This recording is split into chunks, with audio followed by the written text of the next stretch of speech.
What's up, Greg? If you've seen my video about the Disney Channel original movie Zombies, then you know I have some deeply troubling feelings about that movie. It's a very poorly made, weird, cobbled together metaphor for racism, and on top of that, a lot of the lore surrounding the zombies doesn't make any sense. So I ended up walking away from that movie feeling like I had so many unanswered questions, which is why when I found out there are 2 more movies in this franchise, I was honestly thrilled. I could actually get some answers to my questions. They'll dive into the lore a little bit deeper. Then I watched the movie and realized that was a very dumb assumption to make. This movie does not answer any of the questions that you might have had about the first movie. In fact, it introduces a whole bunch of new lore that is even more confusing and also kind of contradicts with the lore from the first movie. Now, all of that might lead you to believe that this movie is gonna be really bad, like even worse than the first movie. But honestly, this movie is not that bad. Also, it has 100% on Rotten Tomatoes, so technically speaking, this is a perfect film. So strap in and get ready, because I don't know if you've ever seen a technically perfect film before, but this is what one looks like. The movie starts off right away, changing the lore that we all know. Welcome back to Seabrook, where belonging is everything. It wasn't always this way.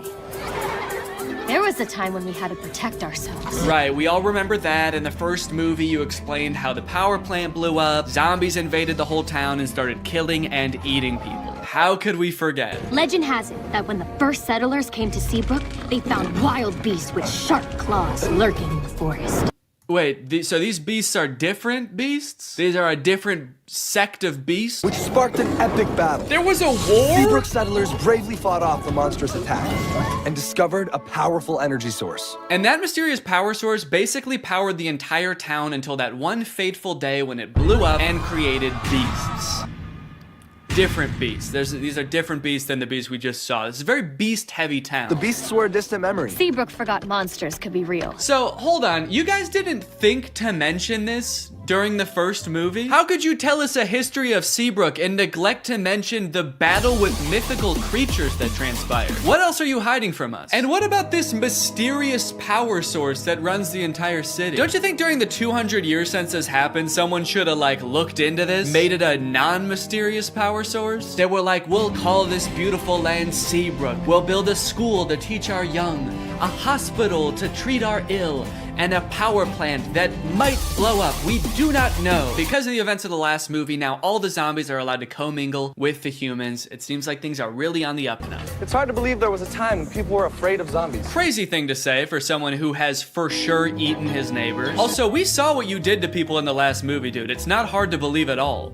I'm still scared of you. Then we check in on Addison, who you may remember from the first movie by her platinum blonde hair that for some reason in this universe makes her some kind of sick, disgusting freak.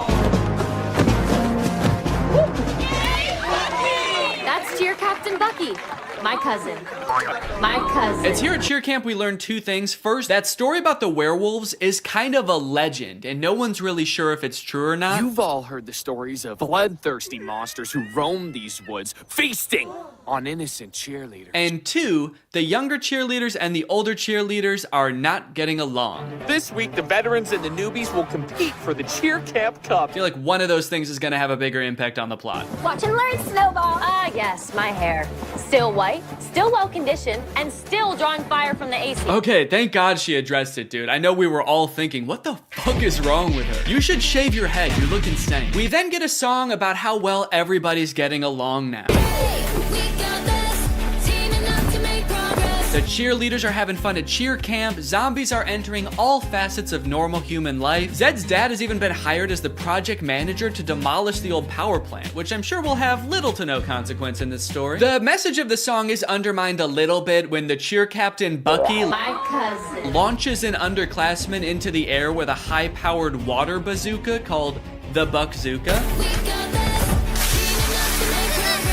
Just a little bit of playful hazing, I guess, for the underclassmen. Oh, you want to be a cheerleader? How about some internal bleeding? That's hazing, baby. Nobody joins an organization that I've already joined and gets away with it. And while I do wish someone would rush this poor girl to the hospital, I do have to admit, the song does slap. The music in the first movie sucked in my opinion, but the production quality of not just the music, honestly, but the whole movie is way better in this one. Probably as a result of the success of the first movie. The first one was very popular. So they were like, look, this next movie, you know, it's not gonna make any sense, but it's gonna look fantastic. The lighting on that girl as she flies through the air with 12 broken ribs is gonna be so good. I wish that I could call. I hope you get my letters. Addison is hoping that Zed will write to her while she's at cheer camp. They have a bit of a love connection going on, as you'll remember from the first movie, but Addison never will get those letters because the older cheerleaders are shredding them and turning them into pom-poms for the underclassmen to use. Addison, I hate to say it, I don't think these cheerleaders are teaming up to make progress with you. I think they're conspiring to ruin your life. On the way home from cheer camp, love is in the air. Cheerleaders are asking each other to prawn. Yes! I got invited to prawn! Which is Seabrook's version of prom. Their mascot is like a shrimp or something, so I guess that's why it's called that. And for the first time this year, zombies are allowed to go to prawn. Bree is actually hoping that Bonzo will ask her to prawn. Getting invited to prawn sounds great, but Bonzo won't even look at me. Meanwhile, Bonzo is locked in on her, carving her face into a threatening-looking apple. And Addison gets a surprise of her very own because Zed has devised a very intricate way of asking her to be his date. Addison, will you?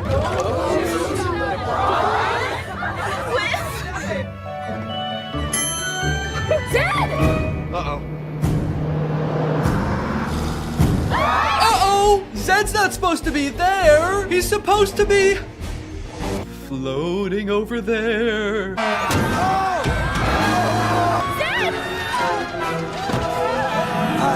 Addison, help! I'm gonna fucking die! Addison! The bus crashes into a gated forest called the Forbidden Forest. And Addison goes running off to find Zed, but what she ends up finding are werewolves. We're surrounded by werewolves. So here's where the movie started to lose me a little bit, and I know this is a perfect film, so this is probably something wrong with me, but I feel like when I look at these werewolves, they're not werewolves. They're just teenagers living in the woods wearing dead animals. You might be thinking, okay, these are people who are gonna become werewolves at some point. No, these are what the werewolves look like. They even go out of their way to show a full moon in one of the shots to be like, no, this is as werewolf as they're gonna get. These are outdoor teens with dead animals on. That's what werewolves are. And that's just how it is for the entire movie. And on one hand, I guess I understand because like true to form werewolves would probably be super expensive to do and make look good. But also, you guys didn't have to make a movie about werewolves. That was your choice. You already had a whole universe with zombies in it. You didn't have to add another creature. Or you could have kept the movie exactly the same as it is and just not called them werewolves. You could have made up a new creature. Just called them outdoor teens. It would have made sense. But no, you had to drag werewolves into this. You said this movie will be about werewolves. It will be an integral part of the story. And our costume budget will be $4. A few scenes later, a werewolf sneaks into the town of Seabrook and finds a drawing of like an actual werewolf that Zed's little sister drew, and he takes it back to the other werewolves and they all start making fun of it. Looks nothing like us, Wyatt. It's like they're trying to gaslight us. Werewolves don't look like this. Werewolves never looked like this. You'd have to be some kind of dumb, uneducated zombie child to think that us wolf people bear any resemblance to those half wolf, half people. After word gets out that Addison had this encounter with the outdoor teens, the whole town is a mess. Dad, everything is fine. It's not fine. There are werewolves circling us right now, waiting to attack. They jump to the conclusion that the werewolves want to attack them so bad. Addison leaves the interaction totally unscathed. They didn't do anything to her, but the whole town, even the zombies, are like, ooh, the werewolves want to kill us so bad. We better kill them first. And eat them. Typical zombies. So the leaders of the town decide to reinstate all emergency monster laws. All anti-monster laws are reinstated. This sets up one of the big conflicts in the movie because, as you know, Addison wants to go to prawn with Zed, but one of these anti-monster laws is that zombies aren't allowed to go to prawn anymore. Zombies can't go to prawn. And when I say one of them, I firmly believe that is the only emergency monster law. It's the only one they talk about in this entire movie. They let so much else slide in this movie, but that's the one thing they're like, no, we cannot have zombies at prom this year. Ouch. You'll see in a bit why that's so strange, but right now we gotta go check in with the werewolves because they're setting up a conflict of their own. And you know we don't have much time. Our necklaces are almost out of power. So the werewolves all wear this stone around their neck. It's called Moonstone, and it's sort of what gives them their power. I guess it's like some kind of mysterious power source or something. But it turns out that like 200 years ago, somebody or some group of people stole all of the Moonstone from them. So their reserves are running low and they're all gonna like die because they don't have their Moonstone. But some of the werewolves think that Addison fulfills a prophecy that the werewolves have about some white-haired lady who's gonna lead them to more Moonstone. This is the kind of lore that gets you a 100% on Rotten Tomatoes. Even if the girl is the great alpha. A girl? The great alpha? I'll believe it when I see it. Even if the girl is the great alpha, how do we find her? I found this in the woods. It's hers. We'll track her down with our keen sense of smell. It says Seabrook High on it. So I thought we might just look there. Kinda seems like they will use any excuse not to show the werewolves do anything werewolfy in this movie. All right, we've gotta find this girl. How would werewolves accomplish such a task? We could use our wolf noses. What? No, no, what is wrong with you? No! We could ask around? Yes! Also, for those of you wondering, yes, that is baby Ariel from Musical.ly. She used to be like the most followed person on Musical.ly. I always wondered what happened to her. Guess she lives in the woods now. We find the girl, and if she's the great alpha, she'll tell us where the Moonstone is hidden. We go in the morning. We go tonight. That's right. They're not gonna wait around. They have to go tonight. So they march out of the Forbidden Forest, down the streets, and into Seabrook High, singing about how they own the night.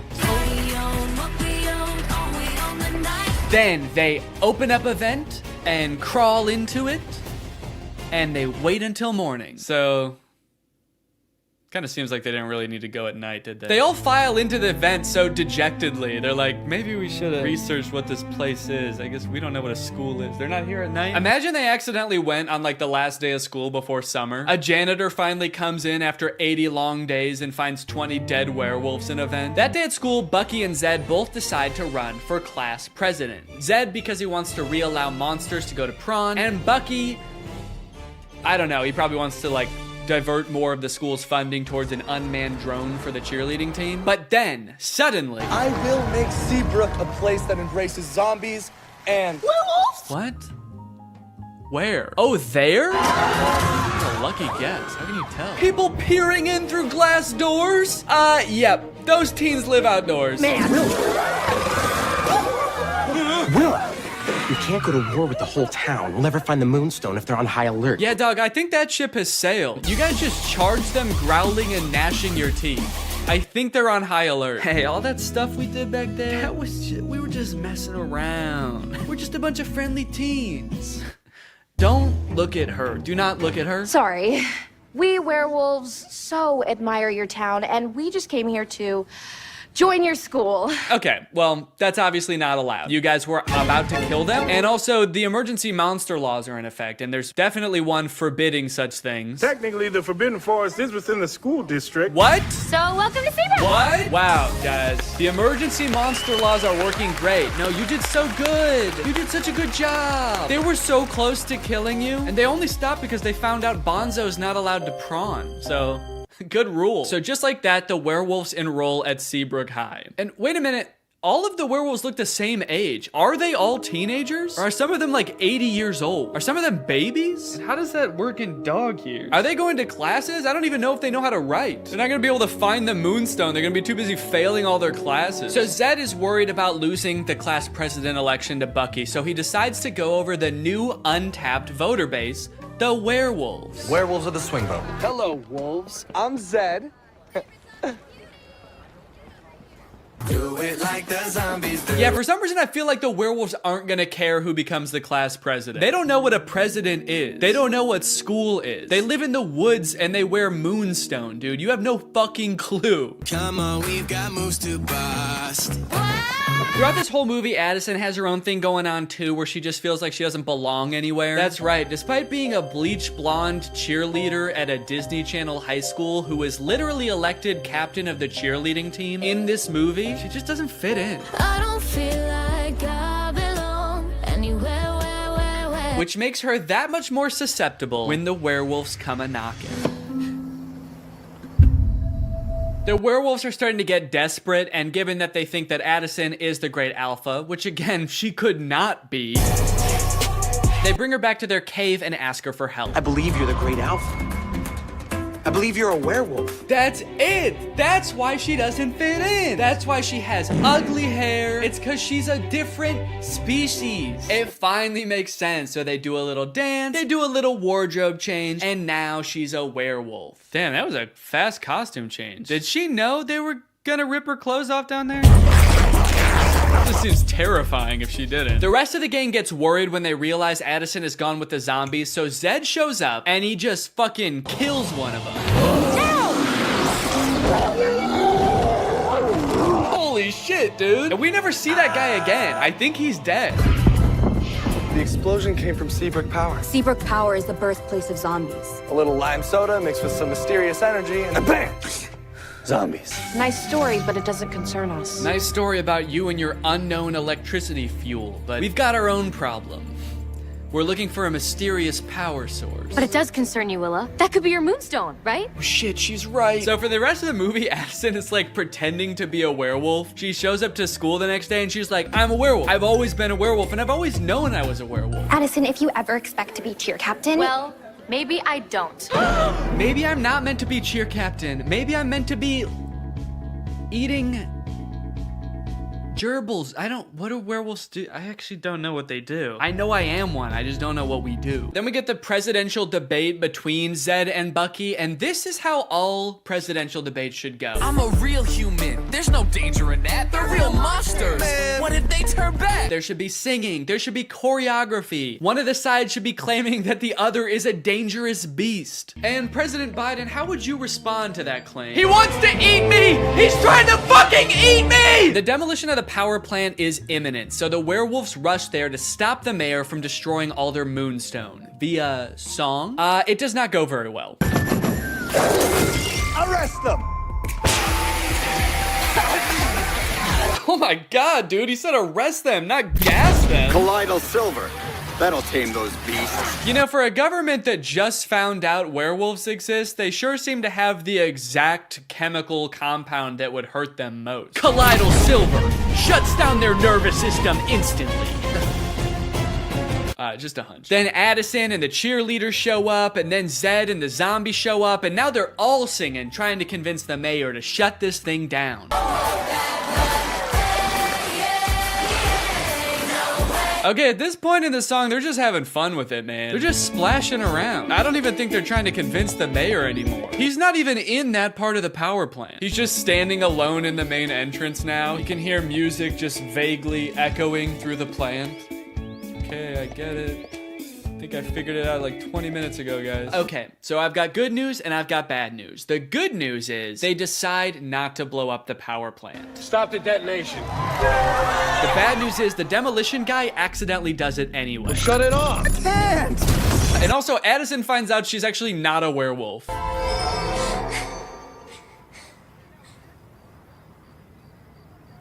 Am I? Bree's like, I don't know. They sort of just look like regular people to me. You look like a teenager who lives outside. She's not a werewolf. Oh, that's so embarrassing, dude. We all saw you act like a werewolf. You dressed up like one and everything, dude. No! Don't worry, this movie does end with them finding a way to access the Moonstone underground. They transport it to Prawn, and then they dance all night in the iridescent glow of this mysterious power source that is surely exposing them all to a dangerous dose of radiation. And then at the very end of the movie, they hint at another sequel, which seems to have something to do with aliens. Weird. And that is Zombies 2. And now it's time to talk about our sponsor. This video has been sponsored by...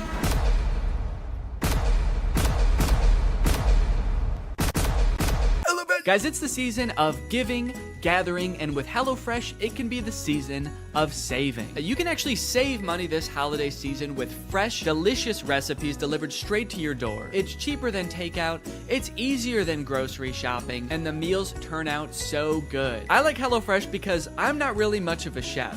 Okay, I don't really know how to cook well, but every time I cook HelloFresh, it ends up turning out great. Last night we had these Tex-Mex enchiladas. Didn't take too long to prepare. Turned out great. Honestly, best homemade enchiladas I've ever had, and I was the one who made them at home. I've got a lot going on. I've got a baby. I've got family visiting. It's a busy time of year. So sometimes it can feel impossible to get a good, nutritious homemade meal in, but not with HelloFresh. Can I let you in on a little secret?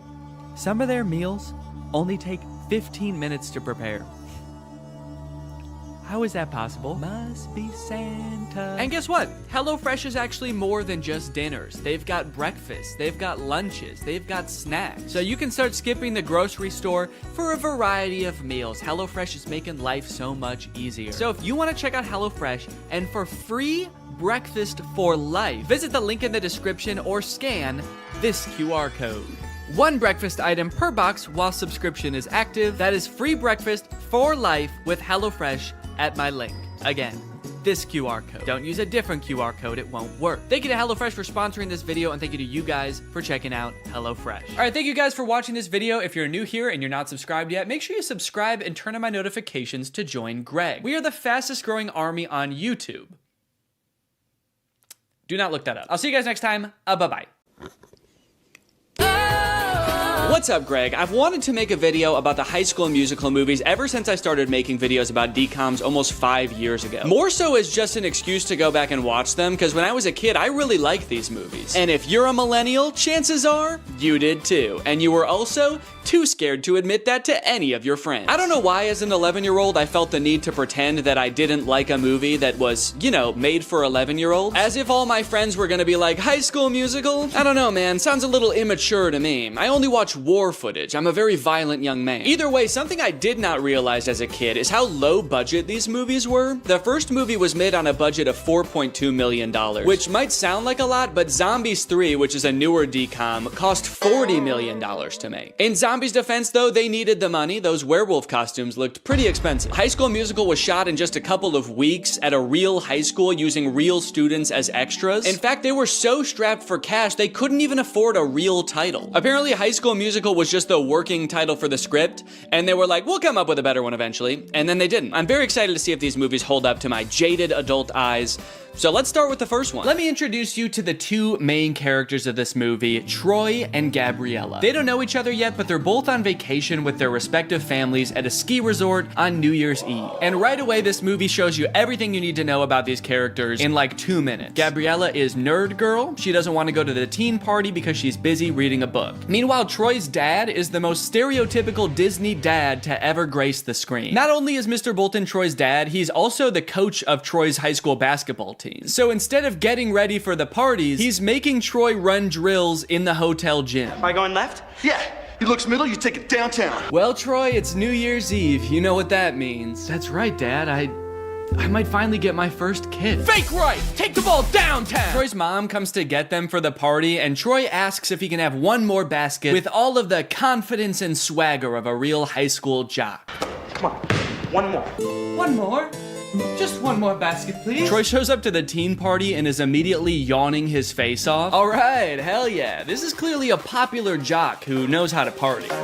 Somehow, despite being the two most bored people at the party, the Spotlight chooses Troy and Gabriella to sing karaoke. But to the Spotlight operator's credit, they actually do crush it. They both get up there and they're nervous at first, but then all of a sudden, Troy's voice, it's like it changes almost, actually. It's like his voice changes from his voice to like a professional singer's voice. Because that is what happens, actually.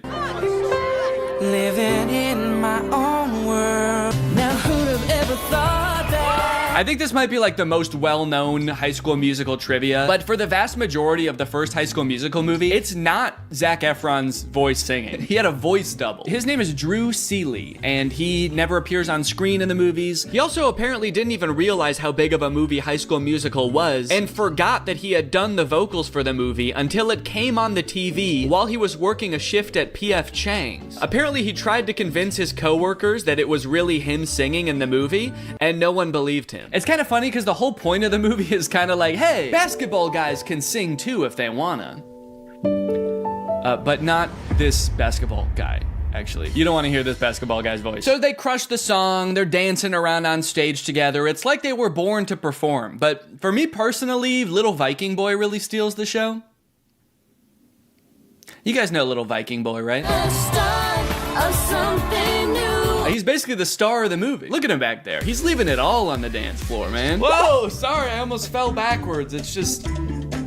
He actually is getting a little bit too into this. This guy's locking eyes with me like we've been madly in love for years. And why did his voice suddenly get so much more theatrical? I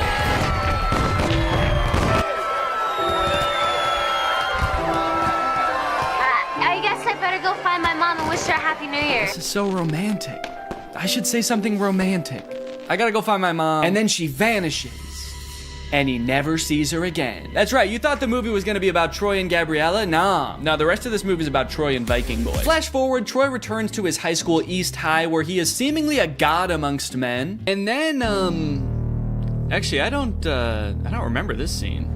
Yeah, I don't know what happens here at all. Looks like the teacher is about to maybe give some kind of speech about today's sponsor? This video is sponsored by the Pokemon Company International. And they've sponsored this video because they want me to share some very exciting news with you. A Pokemon Day celebration is taking place in Pokemon Trading Card Game Pocket right now. There's a new themed booster pack, Triumphant Light. And players can receive 3 booster packs for free just by logging in. And these booster packs, mind you, are guaranteed to contain at least 1 card of 4 diamond rarity or higher. By completing special missions, you can also obtain a unique display board, as well as Space-Time Smackdown packs, 500 trade tokens, 12-pack hourglasses, 24 Wonder Hourglasses, 24 Trade Hourglasses. Not to mention, at the end of March, ranked matches are coming to the game. So get your favorite decks ready and get ready to battle, baby. Pokemon Trading Card Game Pocket is a free-to-start game, available right now for download on iOS or Android. So go to this link or click the link in the description to join now. Log in, have some fun, and enjoy the Pokemon Day celebration. And now back to Troy. But unbeknownst to him,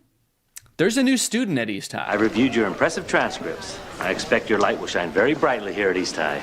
I don't want to be the school's freaky genius girl again. Freaky genius girl? What did you do at your last school? Troy notices that Gabriella is sitting in the back of their drama class, and not to be nitpicky, but this drama class scene lasts for 2 minutes, but the class happens in real time from start to finish in that 2 minutes. The bell rings.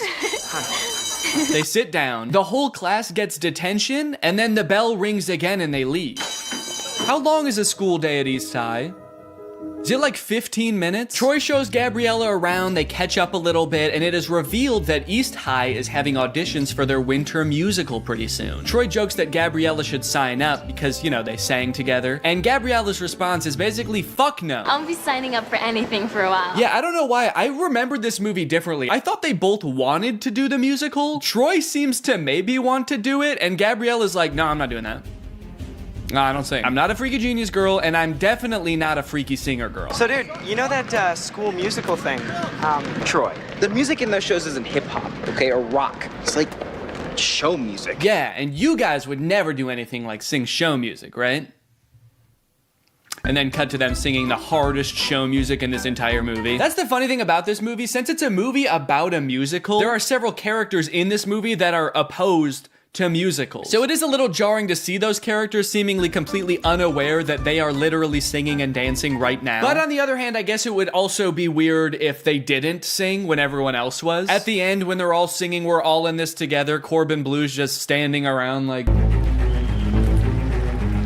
this is lame. There's 2 parts in the song though where Troy like stops rapping to sing from the heart about how he wants to do the musical. She makes this feel so right. Should I go for it? What do you mean she makes this feel so right? And should I go for it? Gabriella doesn't want to do the musical. It was your idea, and she said no. Don't drag her into this. This girl's making me crazy. No, you're crazy. You already were, and then you met a girl. That's what happened. Also, Zac Efron is 5'8", and presumably so is everybody else on this basketball team, because they're all like the same height. So how good exactly are they at basketball? Okay, now you got Sharpay, who's played by Ashley Tisdale. She's like the head of the theater department at school. She's the theater kid. And her brother Ryan is the theater kid in boy form. They are getting a little bit worried that Troy and Gabriella might audition for the musical. Again, Gabriella has showed zero interest in doing the musical. So they decide to do a little bit of research on Gabriella. So they search her name on the internet and they find out she's this freaky genius girl that she said she was. She's won all of these awards. She's won scholastic competitions and the like. But also, what is the third result there? Gabriella, San Diego Zoo's newest... What? What is Gabriella at the San Diego Zoo? Ryan's like, oh, that's interesting. Look, it says here she's a dolphin. That's funny. Now that I think about it, I can't believe I never noticed. After basketball practice, it's time for Troy to go home and relax. Just kidding. It's time for more basketball. Come on, Troy. Fake left. Take the ball downtown. Did you ever think about trying something new, but we're afraid of what your friends might think? I mean, like going left? You're doing fine. Come on. Troy's dad has one thing in his mind, and it is one basketball just bouncing around like the DVD logo. I want to see a movie about him and how hard his life must be. I do like that this movie keeps the tradition alive of Disney Channel movie characters being inexplicably rich. His dad is a high school basketball coach and they live in a mansion. What does the mom do? She an arms dealer? Also, he says something new, like going left. I mean, like going left? When in Get Your Head in the Game, Troy clearly says coach said to fake right and break left. He already said to do that. That's not new. That's what he already does. So... found a plot hole. Next, Troy sneaks away from his friends to go audition for the musical. I guess the voices in his head that he thinks are Gabriella got too strong, and he now has to act on them.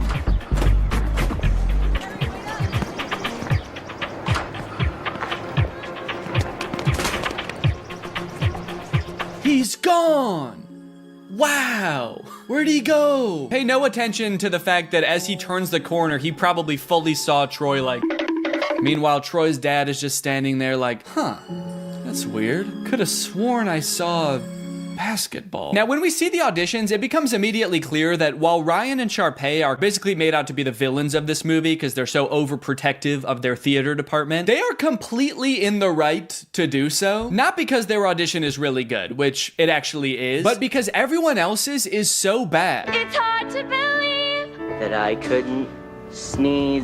It seems that no one else in this entire school can even sing. It seems like they actually don't even have a concept of what music is. So like, yeah, I would actually be hoping I got the lead too. It is funny how they all act like they can't sing, and then anytime there's like an actual musical number as part of the movie, every member of the student body sings their heart out like the Renters do. What's going on there? So Troy shows up to audition, and then Gabriella shows up too. I guess, turns out she actually did want to audition. I don't know. I don't know if Troy threatened her or what, but she shows up. But they are too late to the actual audition, so they don't get to audition in time, but they stick around afterwards and just sing an audition anyway. And Miss Darbus, the director, hears them and decides, you know what, you guys get a call back. Understandably so. She's working with a very small talent pool. Here comes two people who know what a song is. She's got to hold on to them. After school, before school, whatever works. After basketball class, you can get this right. I'm so... What? Now this is interesting. Troy is looking at his sheet music like he's never seen it before in his life, despite having just sung the song perfectly after only glancing at the sheet music briefly. He also says, what? So what? To almost imply he has no clue how the sheet music got into his hands or how he got a callback. Does he not know that he just sang? Anytime there's a musical number in this movie, do they just black out and come to like, I don't know what happened. We definitely didn't sing though, I don't know how. If you're my age, it might have felt like this movie was written just for you when it came out. And in a sense, it kind of was. The writer, Peter Barsacchini, who was mostly known for writing rated R action movies at the time, started writing the script because he wanted to make a movie he could watch with his daughter, Gabriella. I thought it would be really fun to write a Disney Channel movie that my daughter could watch. Yes, he did name the main character after her, and that kind of melts my heart. She was 10 in 2004 when he started writing it. And so was I. The story was actually inspired by his own high school experience, when one of his basketball teammates confided in him about his love for ballet. Decades later, Peter thought, wow, that's actually the perfect plot for a kid's movie. Boys are more than just jocks. They can do other stuff. They can do ballet. No, actually, that's too far. They could do the musical, but only if it's because they want to sing with a girl. Anyway, it's time for another song about how basketball players shouldn't sing, sung by, you guessed it, the basketball players. Status Quo is actually such a fantastic song. It features several students who decide that, hey, since Troy and Gabriella are breaking out of their stereotypical roles in this school, so can I. Zeke, the basketball player, decides to let everyone know, hey, not only do I play basketball, I also bake. I bake. This nerdy girl loves hip-hop, this stoner skater guy likes to play the cello, and everyone in this school fucking hates it. We're skaters, bro. We don't play the cello. We only skate and smoke weed. And of course we sing and dance. Now, of course, this movie is very self-aware about this contradiction, and I love it for that. But it does not make sense. At the beginning of this song, Zeke says, I want to make a creme brulee someday. And then at the end of the song, he actually has a creme brulee. So he presumably baked this creme brulee at some point during the song. It cuts to him sprinting down the hallway to the kitchen. You can hear everyone else singing, echoing in the background. He's like, they don't believe me. They don't believe I can bake. I gotta show them. So Gabriella shows up and everyone is, of course, staring at her because they were all just singing about her. They're staring at her, they're pissed, and they kill her. They kill Gabriella. At my other schools, I was the freaky math girl. Well, I hate to break it to you, Gabriella, but you are a freak here too. Everyone at this school thinks you're a freak now also. The entire student body, I don't know if you heard, they actually just sang an entire song about it. Now you're the freaky singing girl. So you really want to do the callbacks? Just call me Freaky Callback Boy. You're a cool guy, Troy. Thanks. I said call me Freaky Callback Boy. Sorry, this is a closed practice. Dad, come on, practice is over. Until the last player leaves the gym. I'll see you later, Troy. Nice meeting you, Coach Bolton. There's a lot of tension here. Like, Mr. Bolton actually hates Gabriella. He hates this 15-year-old girl with all his might. Like, you will never be a basketball. Get out of my son's life. We know the truth! Go back to the zoo, you dolphin! Dad, she's not a problem. She's just a girl. But you're not just a guy, Troy. You're not just a guy, Troy. You're Freaky Callback Boy. Call me Freaky Callback Boy. You're a playmaker. Not a singer. Hey. Did you ever think maybe I could be both? The look on his face is like, damn, I really never did think of that. Because this whole singing thing is getting in the way of Troy's basketball responsibilities, his team decides to get together with Gabriella's friends to try to break the two apart. The plan consists of getting Troy to badmouth Gabriella by listing the names of basketball players who went to their high school 20 years ago? Spider, Bill, Natrine. Class of 72. Sammy Slamma Jam. And you want to know the crazy thing? It works. I've always been for the team. She's just someone I met. All right, the singing thing is nothing. We're supposed to believe he doesn't see them set up a webcam right in front of his face to record him shit-talking his girlfriend? They might as well be filming on like a giant hand-crank film camera. The kind where you gotta put a blanket over your head to even see the image. Troy 100% sees the camera and does not care who sees what he's saying. The thunderclap. Gabriella is not important. After this happens, Gabriella doesn't want to talk to Troy anymore, and this really hits Troy hard, as you can see here. The pain is manifesting itself in Troy physically here, as he can't even shoot a basket without experiencing immense physical trauma. Aren't basketball players supposed to be good under pressure? Especially the captain of the team. Seems like this whole movie we've seen nothing short of the psychological unraveling of Troy because he sang with a girl one time. Hey, we just had another team meeting. We just had another team meeting, man, and we just wanted to say we forgot about JJ Buckets Jenkins, class of 1984. Does that change your mind? So later, Troy sneaks up onto Gabriella's balcony. Again, huge house, no explanation, to try to win her back. This could be the start of something new. It feels so right to be here with you. Okay. Yeah, I don't remember this part being so pitchy, but this actually is Zac Efron's voice. Here with you. Yeah, this is very uncomfortable. Can we get Drew Seeley in here, please? The start of something new. To pairs audition. Saying it's a pairs audition kind of implies like I would audition without you if I could. I guess Troy meant what he said earlier to the webcam. He really does not care about Gabriella. He just wants to be in the musical. Gabriella is not important. You might make the mistake like I did when I watched this as a kid of thinking this is kind of like a Romeo and Juliet story about Troy and Gabriella. And it is a Romeo and Juliet story, but Gabriella is not Juliet. Juliet is just the musical. How you feeling? Nervous? Yeah, me too. Wish I could sit up and play alongside you. Yeah, no shit. What I want is for you to have fun. I know all about the pressure. And probably too much of it has come from me. I can't help but feel like all that screaming at you and making you play basketball until your hands bleed has had some kind of negative effect on you. But all I want in life is for you to be happy. While playing basketball, I am still demanding that. Thanks, Coach. Dad. Let's stick with Coach unless you win, all right? Sharpay and Ryan try to throw another wrench into Troy and Gabriella's plans of attending the callbacks for the musical by getting the callbacks changed to the exact same time as not only Troy's championship basketball game, but also Gabriella's decathlon tournament. So the gang has to create a diversion. That way they can make all three events. So Gabriella and her genius friends first hack the school's power grid to turn off the lights at the basketball game. Then they create a chemical reaction at the decathlon so everyone has to evacuate. And you know what? I get why everyone called her a freaky genius girl at her last school. I think she deserved it. She's like, oh, we can use a chemical reaction. I did this at my last school. We just have to make sure we don't make it as strong this time. That way not as many people die. Not as many. So Troy and Gabriella get to do their callback, Breaking Free, classic song. And look, the whole school shows up. Even the opposing basketball team is there. They crush the audition, Troy heads back to the basketball game and they win that too. And then they all sing the big closing number of the movie, We're All in This Together. Wow, I guess they all learned a valuable lesson, except, hang on, Sharpay, you did not learn a lesson. Get out of this song. Don't sing and dance with them like you learned a valuable lesson. Get out. If Gabriella dropped dead right now, you would dance on her grave. And that's High School Musical 1. Many people lovingly remember Little Viking Boy from the first High School Musical movie. And while he rocketed to stardom in the wake of the first movie, his troubled life and fall from grace has been the subject of many concerned Twitter threads in the 19 years since. Do you know why I pulled you over today, sir? Huh? I said, do you know why I pulled you over? You're all over the road. Huh? All right, you want to play tough, asshole? That's fine. Huh? All right, step out of the vehicle, take off that helmet. No, I can't take this off. It's a birth defect. It's part of my body. Are you drunk? I don't know, huh? Let's think about that. Does crack get you drunk?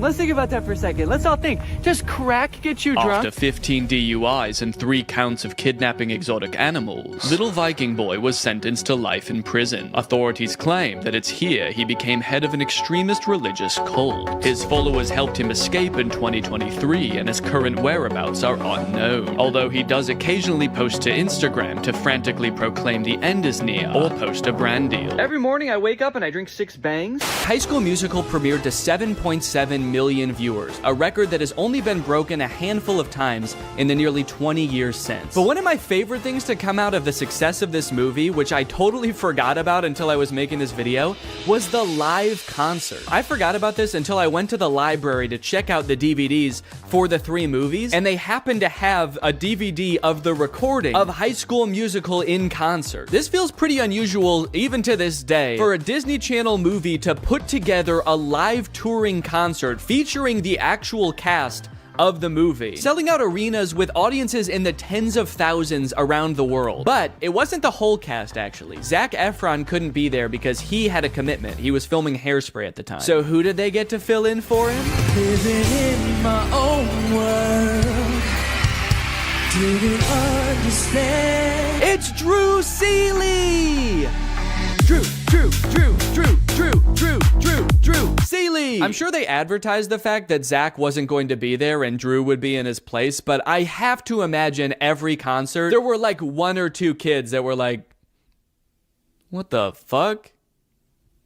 Zach looks different in person. With all the success of the first movie, they had to crank out a sequel fast, which they did, releasing High School Musical 2 in August of 2007. And you might think it would be impossible for them to catch lightning in a bottle twice, but oh baby did they. What time is it? Sequel time. One of the first things I noticed is that despite only a few months having passed from the events of the first movie, Troy looks drastically different. His hair is much darker, he has a different haircut so you can see his ears now, but most strikingly of all, his eyes have somehow become more blue. You're actually listening? His eyes were already pretty blue in the first movie, but they're piercing in this film. It is scary. Get some contacts, you freak. The class immediately erupts in celebration. They throw their papers in the air, start dancing around, and did Chad just kiss his teacher on the neck? Yeah, he just kissed Miss Darbus on the neck. That's too far. Luckily, it doesn't look like she cared. She's just vibing. Good to be chilling out.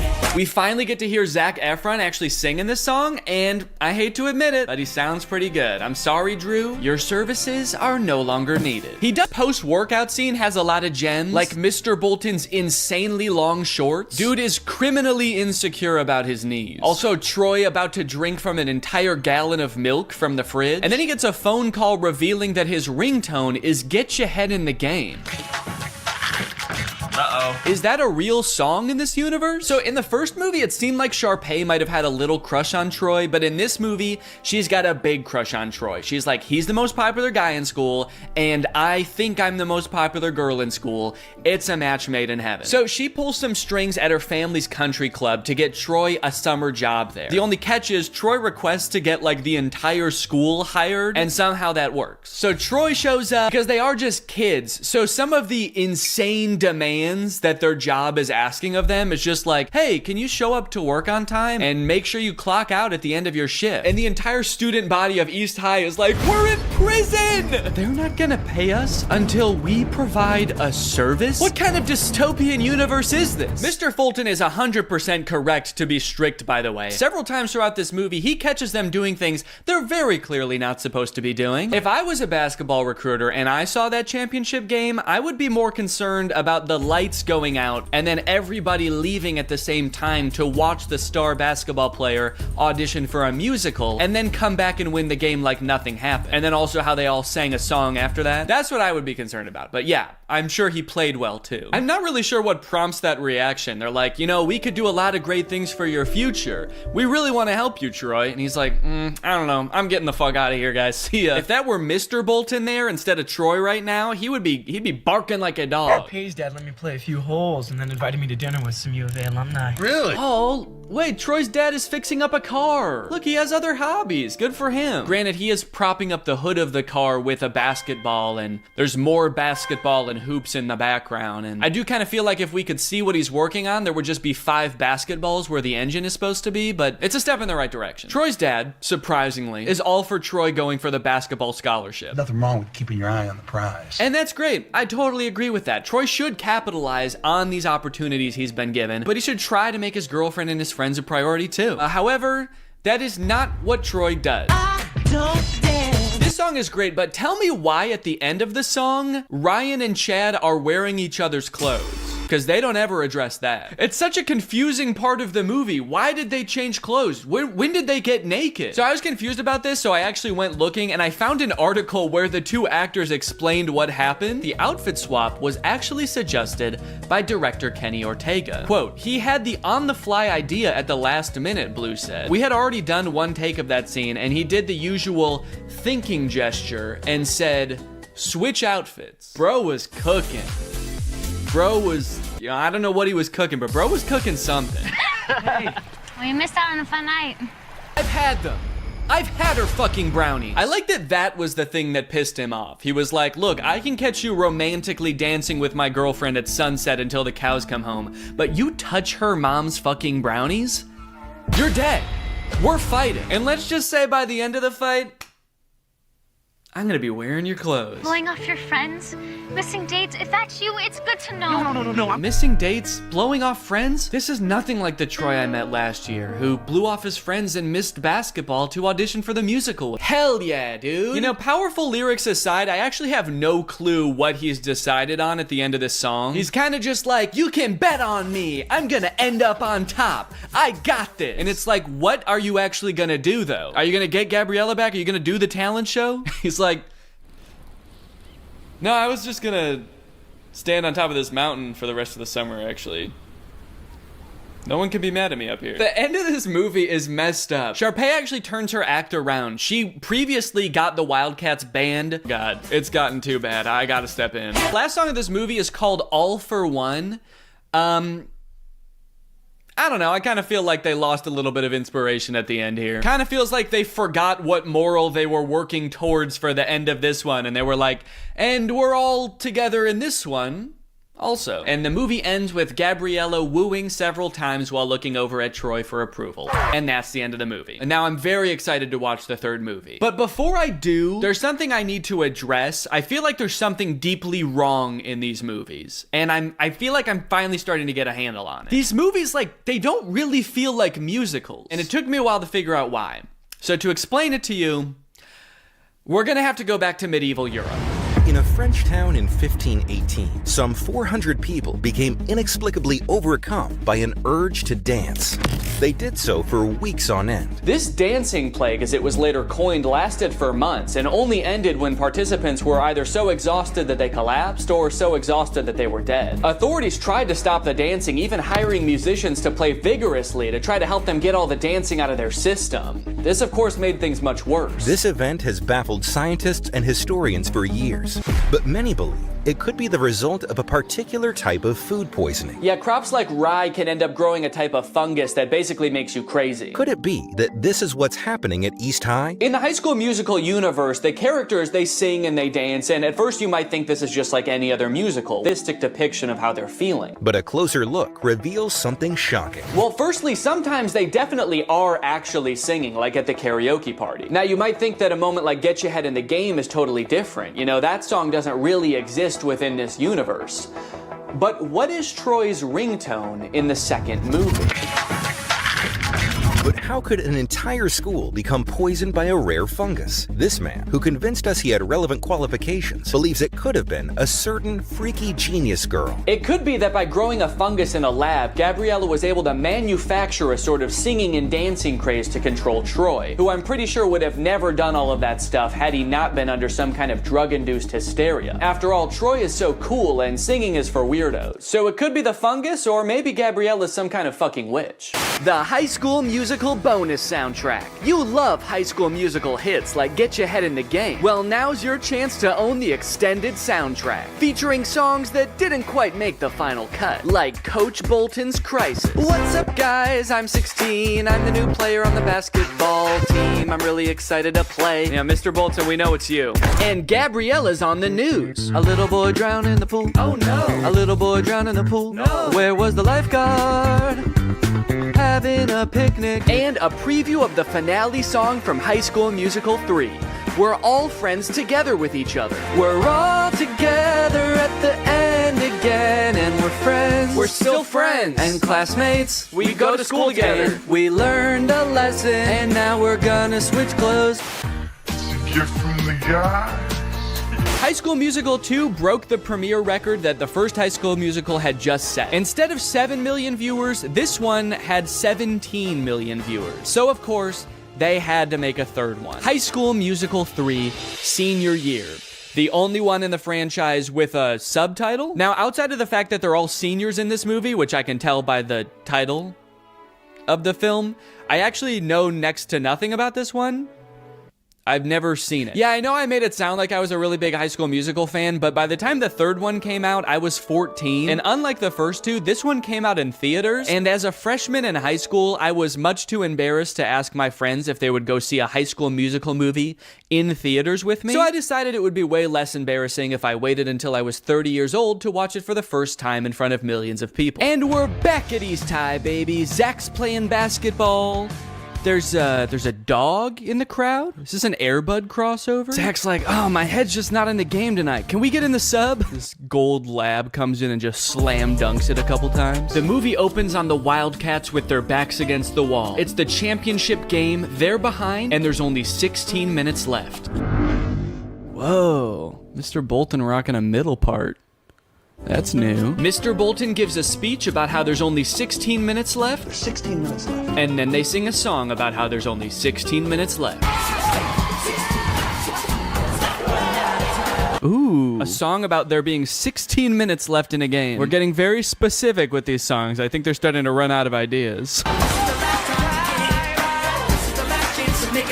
This is the last time to make Dad proud. If I don't, then he never will be. Hell yeah, he won the championship game.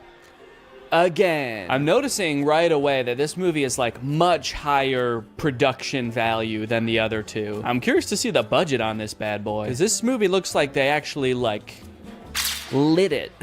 The other two just kind of look like they set up cameras and started filming, but there's lights in this one.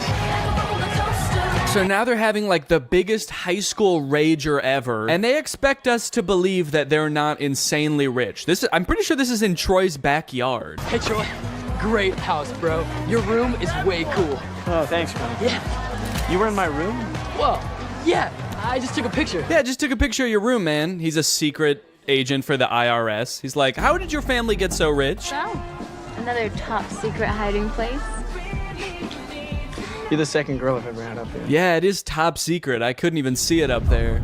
Just looks like a regular tree to me. It's here we find out that while Troy is a shoo-in for the basketball team at U of A, Gabriella's already been accepted to Stanford. I sense a conflict in the movie. Troy's going to University of Albuquerque to play basketball, and Gabriella is going to learn how to create the singularity at Stanford. So they sing a song about cherishing the present moment. Did they like challenge themselves to make a song with no dancing in this one? They're like, what if we just sat for a whole song? Oop, now he's up. Oh, that was it. That was the whole dance. Nah, it doesn't work with this song. Juilliard is considering 4 of you for 1 available scholarship. Sharpay Evans, Mr. Ryan Evans, Miss Kelsey Nielsen, and lastly, Mr. Troy Bolton. What? Julie. Since when does that guy have a evil cackle? I mean, I was surprised too, but that guy threw his head back and squealed. Did he submit his name to Juilliard as some kind of evil plan to get him killed? They're trying to come up with some ideas for the spring musical, which I'm just now realizing they write every year. Like, they don't do a pre-existing musical. They write their own musical every year. All of you will create it. That's why in the first movie they call Kelsey the composer. She literally writes the musical. Isn't that crazy? But to get some ideas, Miss Darbus asks the seniors about their future. Your future. It's easy. It's U of A. Hoops all the way. Yeah. Miss McKessie. Is University of Albuquerque like a really good school for basketball? I feel like I've never heard of them before. All the basketball players are like, we gotta get to U of A, man. It seems like that's just like the closest college that has a basketball team. Meanwhile, Gabriella's going to Stanford, Sharpay's going to Juilliard, and they're like, I don't know, we can go play basketball down the street. For the record, the reason I've never heard of the University of Albuquerque is because it's a Catholic liberal arts school that actually closed in 1986. So I guess these characters live in some sort of alternate dimension where it stayed open and went on to become a basketball powerhouse. Mr. Bolton. Mr. Bolton. Yeah, All of a sudden, he doesn't know if he wants to go to Juilliard or U of A. See, he really never did care about Gabriella. He just wants to sing. Somebody just let this kid sing. Just tell him it's okay. Imagine having everything. Jeez, that song started so abruptly. No intro, no build up. It's kind of scary. Oh, this is a look into some kind of strange alternate future where Troy chose neither basketball or Juilliard and became a stalker. I want that to be how this movie ends. Troy choosing between 2 incredible futures, and instead he just throws his life away. It's like, I can't decide. I don't fucking know. Miss D said that there's only 1 scholarship. There's 2 of us. Wait, they're doing this to compete for a scholarship? Not even just a like a place at Juilliard. If I know anything about these two, it's that they can both afford to go to Juilliard. Why do they need to take the scholarship away from somebody else? Which one do you think I should wear? Well, I've never been asked to a prom, but this almost sounds like an invitation. Did she say she's never been asked to prom? What about last year? They were dating last year. Troy didn't want to go to prom with her. His dad was probably making him run basketball drills. The only place you're going, Troy, is downtown with the ball. Make sure you bring the ball. Time for another song about how much Troy and Gabriella love each other. There's already like 2 very sentimental songs between these two. They are really setting us up for heartbreak, I feel. And also just spending like an unnecessary amount of time being like, these two are in love, okay? Don't forget that they're in love. That way, when whatever happens, we're gonna all be sad, all right? So that way, when Troy picks U of A and Gabriella gets hit by a bus, it's gonna be sad. I think they're gonna end up going to the same college. They couldn't possibly end this entire series by being like, they didn't actually like each other that much. They're just gonna call it quits. Where's our clothes? Yo, Rocket Man. Why do I feel like they're about to haze these kids? You know, we weren't just given these lockers, we had to earn them. Right. Oh, they're definitely about to haze these kids. Now drink this entire bottle of Absolute. That'd be a crazy twist in this movie. Just a little hazing. Troy is not better than doing some hazing. Oh, I thought I heard you. I was just making some snacks inside. Are you guys hungry? Only if it's your brownies. I've had them.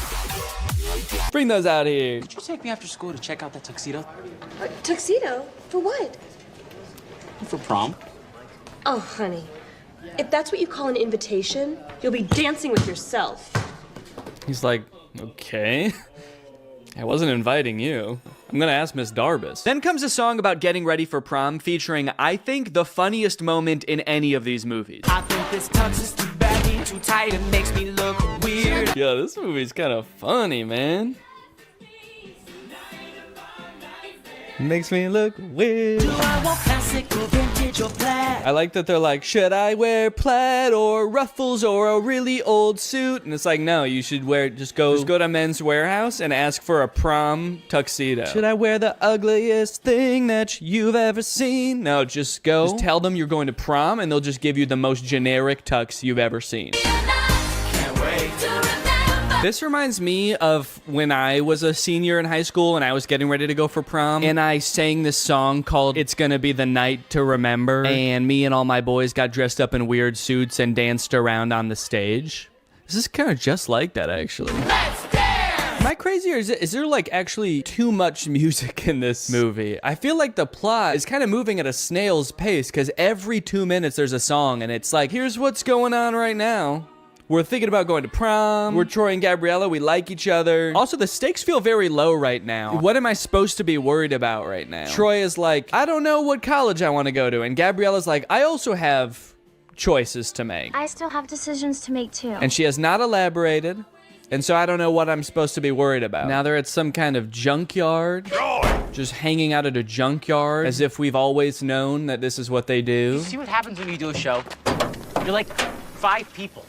Yeah, but what's so bad about that, man? We used to come here as kids, we'd be 10 people. Yeah, I remember that, because they used to talk about that in all the other movies, how they used to come to the junkyard. Take it back to the place where you know it all began. Finally, the boys are back at the junkyard. So that we had a song establishing that Troy and Gabriella are in love. Now we have a song establishing that Troy and Chad are friends. This kind of reminds me of senior year in high school when I danced around in the junkyard with my best friend, and we sang a song about how the boys are back. It's weirdly similar, actually. Oh. Whoa! The junk men who live in the junkyard are here. What's going on? What if Troy and Chad turn around and see them, and they're like, whoa, what the fuck, who are you? Maybe I'll just stay here next year. Stay in Albuquerque? That makes no sense. And why do I always have to make sense? Why do I always have to make sense? Why can't sometimes I just say, What are you gonna, tell me about this? Juilliard. The only dad to ever be pissed off that his son is getting considered for a scholarship at one of the most prestigious colleges in the country. Hey. Troy, come on. Ah, damn, he's too fast. Get back here. The director for that scene was like, okay, how could you guys like run away but also walk away at the same time? Oh no, he's going crazy again. Painful basketball time, time to scream and shoot some hoops. I like that little pouty dance up the stairs. Okay, Troy, for this one, you're a pouty toddler. Now you're a crab.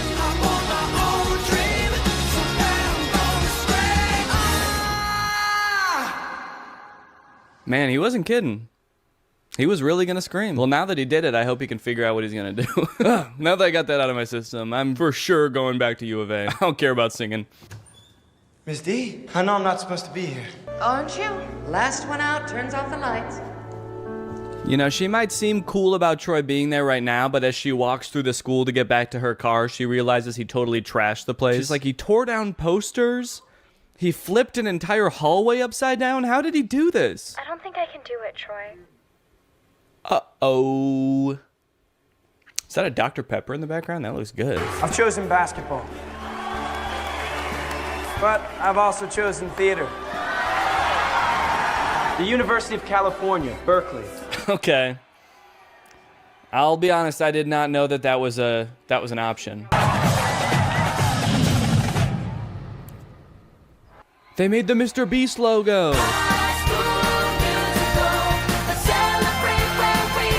I like that they're performing for the camera and not for the audience who's here to see them graduate. They're just like facing away from the bleachers. All their parents are like, damn, I wish I could see their faces. I don't even know which one's my kid. Now they're all just gonna smile at the camera for the rest of their lives. They say, we're not going to college, baby. We're gonna stare at this camera forever.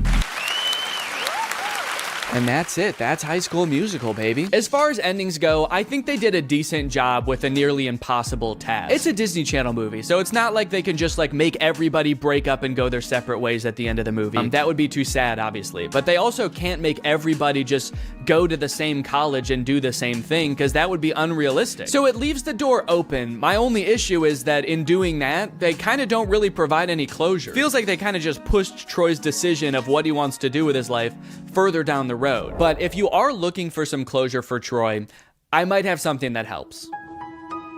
I mentioned earlier that the character of Troy was inspired by one of the writer's real high school teammates. But when I read that for the first time on Wikipedia, I was surprised to find that that teammate has his own Wikipedia article. And that's because that classmate, Lynn Swan, went on to be a professional football player, playing for the Pittsburgh Steelers and winning the Super Bowl 4 times. This man is the real-life Troy Bolton, and that might be the least interesting thing about him. In fact, he might not even know.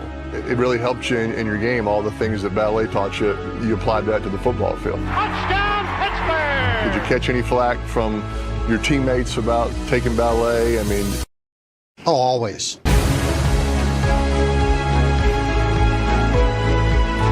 a gift from the guys. But I'll always remember a Hall of Famer who rose to the occasion each time. A plie-making playmaker. But you're a playmaker. Did you ever think maybe I could be both? Who could defy gravity.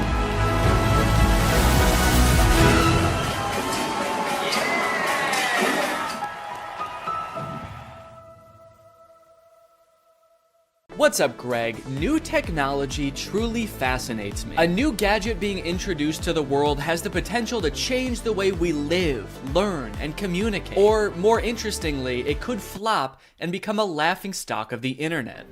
Which is why a few weeks ago, I was thrilled to discover the unveiling for a project called the Humane AI Pin. This might be the worst product presentation I've ever seen for one of the strangest products I've ever seen. Apparently, Humane AI is a new tech startup founded by 2 former Apple employees and current lovers, Imran Chowdhury and Bethany Bongiorno. Their mission is building innovative technology that feels familiar, natural, and human. Okay, first thing that's sticking out to me is that none of those words were useful. Also, do I really want my technology to feel more human? I've never wished my MacBook to be more fleshy. Also, Humane AI is such an unsettling name for a company. I'm sorry. You lost me right off the bat. I feel like the only times I ever even hear the word humane is when we're talking about like factory farming or something. Don't worry, dude. When this AI takes over, it is going to be super humane in the way it slaughters us. It will not violate the Geneva Convention, unlike other AIs, Siri. All right, let's go ahead and watch the product presentation, and let's see if you think it's as weird as I do.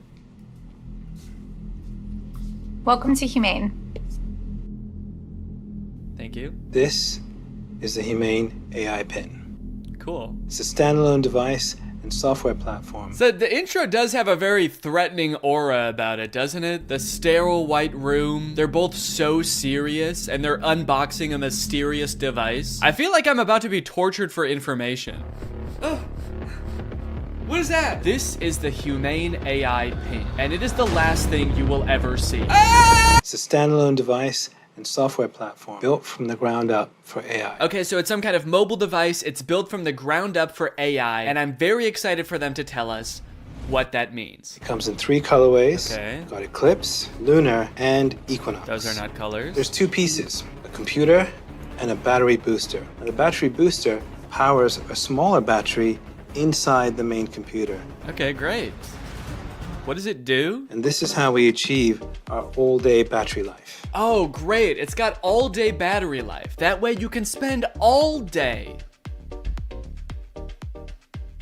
There are no wake words, so it's not always listening or always recording. In fact, it doesn't do anything until you engage with it. Okay, thank God. So it doesn't record me. That's good to know. For a second, I was worried that it almost had one feature. Who is this for? What kind of person needs to hear about what colors a device comes in before they'd even consider hearing about what it actually does? Also, 2 of the colors are black.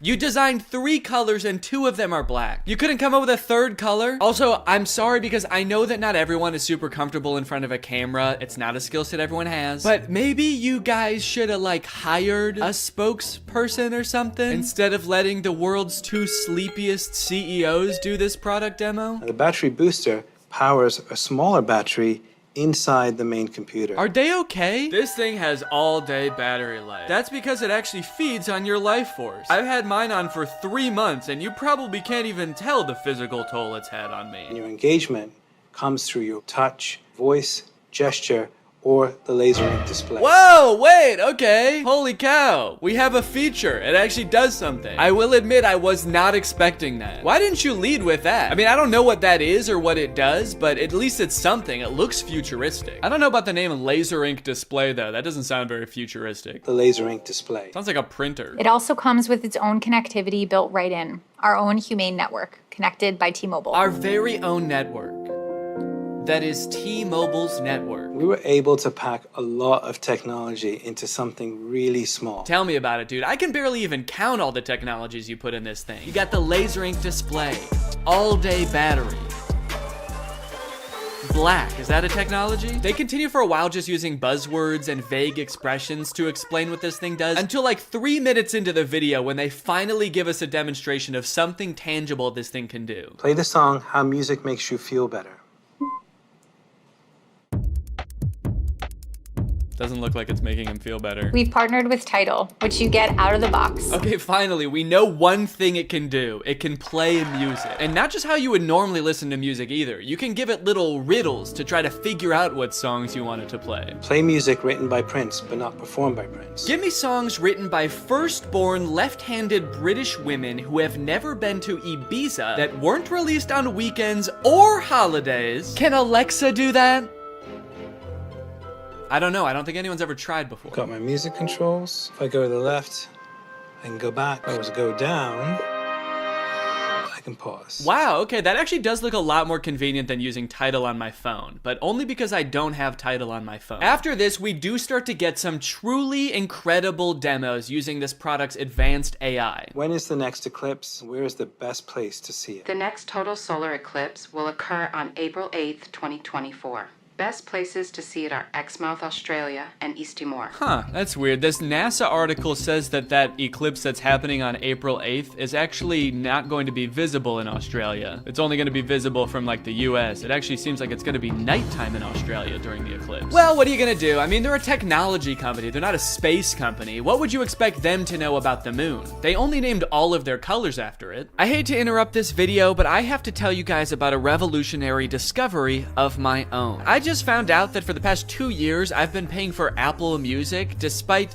not having any recollection of ever signing up. I don't use Apple Music, but nevertheless, I've paid them like $200 without ever even having used their service. I think this is a pretty relatable issue in this age of subscription services. And something like this could be happening to you too, but luckily, today's sponsor, Rocket Money, is here to help. Rocket Money is the personal finance app that helps you cancel subscriptions, lower bills, and manage your money better. Rocket Money is super helpful with things like my recurring Apple Music charge, because not only does it help you identify recurring charges, it also helps you cancel them. You can actually cancel subscriptions right within Rocket Money's app with just a couple of taps. You don't got to worry about navigating the service's own website. You don't got to worry about pesky customer service calls. Here's why I think this is going to work for you, because Rocket Money has saved its customers an average of $720 a year, with over $500 million in canceled subscriptions. So to save more and spend less, join the over 5 million members using Rocket Money today. Go to rocketmoney.com/Danny or click the link in the description to get started today for free. And you can also unlock even more features with premium. That's rocketmoney.com/Danny to get started for free. Thank you to Rocket Money for sponsoring this video. And now back to said video. How much protein? These almonds have 15 grams of protein. Great. Those almonds for sure do not have 15 grams of protein. An entire cup of almonds has 20 grams of protein. This dude was holding like 9 almonds. Did I think he was asking about his whole hand? Because that actually might be accurate. I'm gonna eat it. Enjoy it. Guys, I hate to say it, but I don't think your thing works. You only asked it to do a couple things and it got 2 of them wrong. He does do a demo where he sends a text later in the video and that seems to work. Tell Andrew I'll be there later tonight. But to be fair, we never see the person receive the text. I got a weird text from Imran that just says, learned how to go potty big boy style. Interestingly, after people started to realize that all of the information in this demo was wrong, they actually re-uploaded the video pretending that the pin gave the correct answer the entire time. How much protein? A half a cup of almonds has 15 grams of protein. Don't believe it. That's humane propaganda. The AI pin allows you to shop in the real world. How much is this online? This is $28 online. Great. Buy it. That one is super confusing. It doesn't give you any information on where it's getting that price, where you're buying it from, when it will arrive. I feel like you need to give it at least some specifics, otherwise it's definitely gonna mess up your order. Go ahead and buy this book. Sending to Sudan. No, send it here. You didn't specify. Sending to Sudan. Shit. Now, if you're wondering how you can get one of these things, the prices range from $700 to $800 for the more expensive colors. And they're estimated to ship in March of 2024. Now, you might be thinking the price of $700 is a little bit high for this thing, but think about it this way. What other product on the market can so accurately tell you how many grams of protein aren't in 9 almonds? Okay, they've also got this little short film about the human experience using their AI pin. Isn't life about what we experience? What we smell? Can I eat this? Yes, dragon fruits are low in sugar. What is this thing, my mom? Can I drink this? Not before you finish your vegetables. And say please next time. What did you just call me? I am your pin, young man. Dude, I want to buy this thing just for that feature. I want to hold every object, creature, and human in front of this thing and ask if I can eat it. Do you need something from me? Can I eat that? Analyzing. Oh, no, you can't eat me. I'm a person, so. High fat content detected. Rude. 1 gram of protein detected. That can't be right. Tiny balls detected. All right, what the hell? Enjoy it. Yes, yummy. Wait, stop. No, you cannot eat me. I'm a human. All right, man, who do you think I'm gonna trust? You or my $700 pin? Last time I checked, this pin doesn't have tiny balls. This thing tells me what to eat, when to eat. It even suggested this very fashionable outfit I'm wearing today. Is that why you're not wearing pants? They're in Sudan. What we hear? Hey, what should I get here? What is this interaction? Who are those people? Does he know them? Man, if he's in a different country where he doesn't speak the language, I would not trust that pin. Based on everything we've seen so far, who knows what it's saying to these people? What we see? Capture this. Dude, parents are gonna love that feature. Me walking around a park with my AI pin. Capture this, baby. Capture. Kidnap this child. So after watching all of this, I have two thoughts. The first being, maybe someday this will be like a revolutionary product that changes the way we all interact with each other. Maybe we're just seeing some hiccups now, but a few product generations down the line, this thing is really gonna take off. It'll be more refined. It will know where the moon is. But the second thing is, I have a lot of questions about this product. For one, how is this better than the phones we have now? More specifically, why can't all of the features of this thing just be built into one app in a phone? And what if you don't want to be talking to your chest every time you need to Google something or text someone? Well, this thing started to pick up some traction online, and eventually the founders ended up on CNBC, where the hosts seemed to have a lot of the same questions. Doing this right now is Imran Chaudhry. He's chairman and president of the company.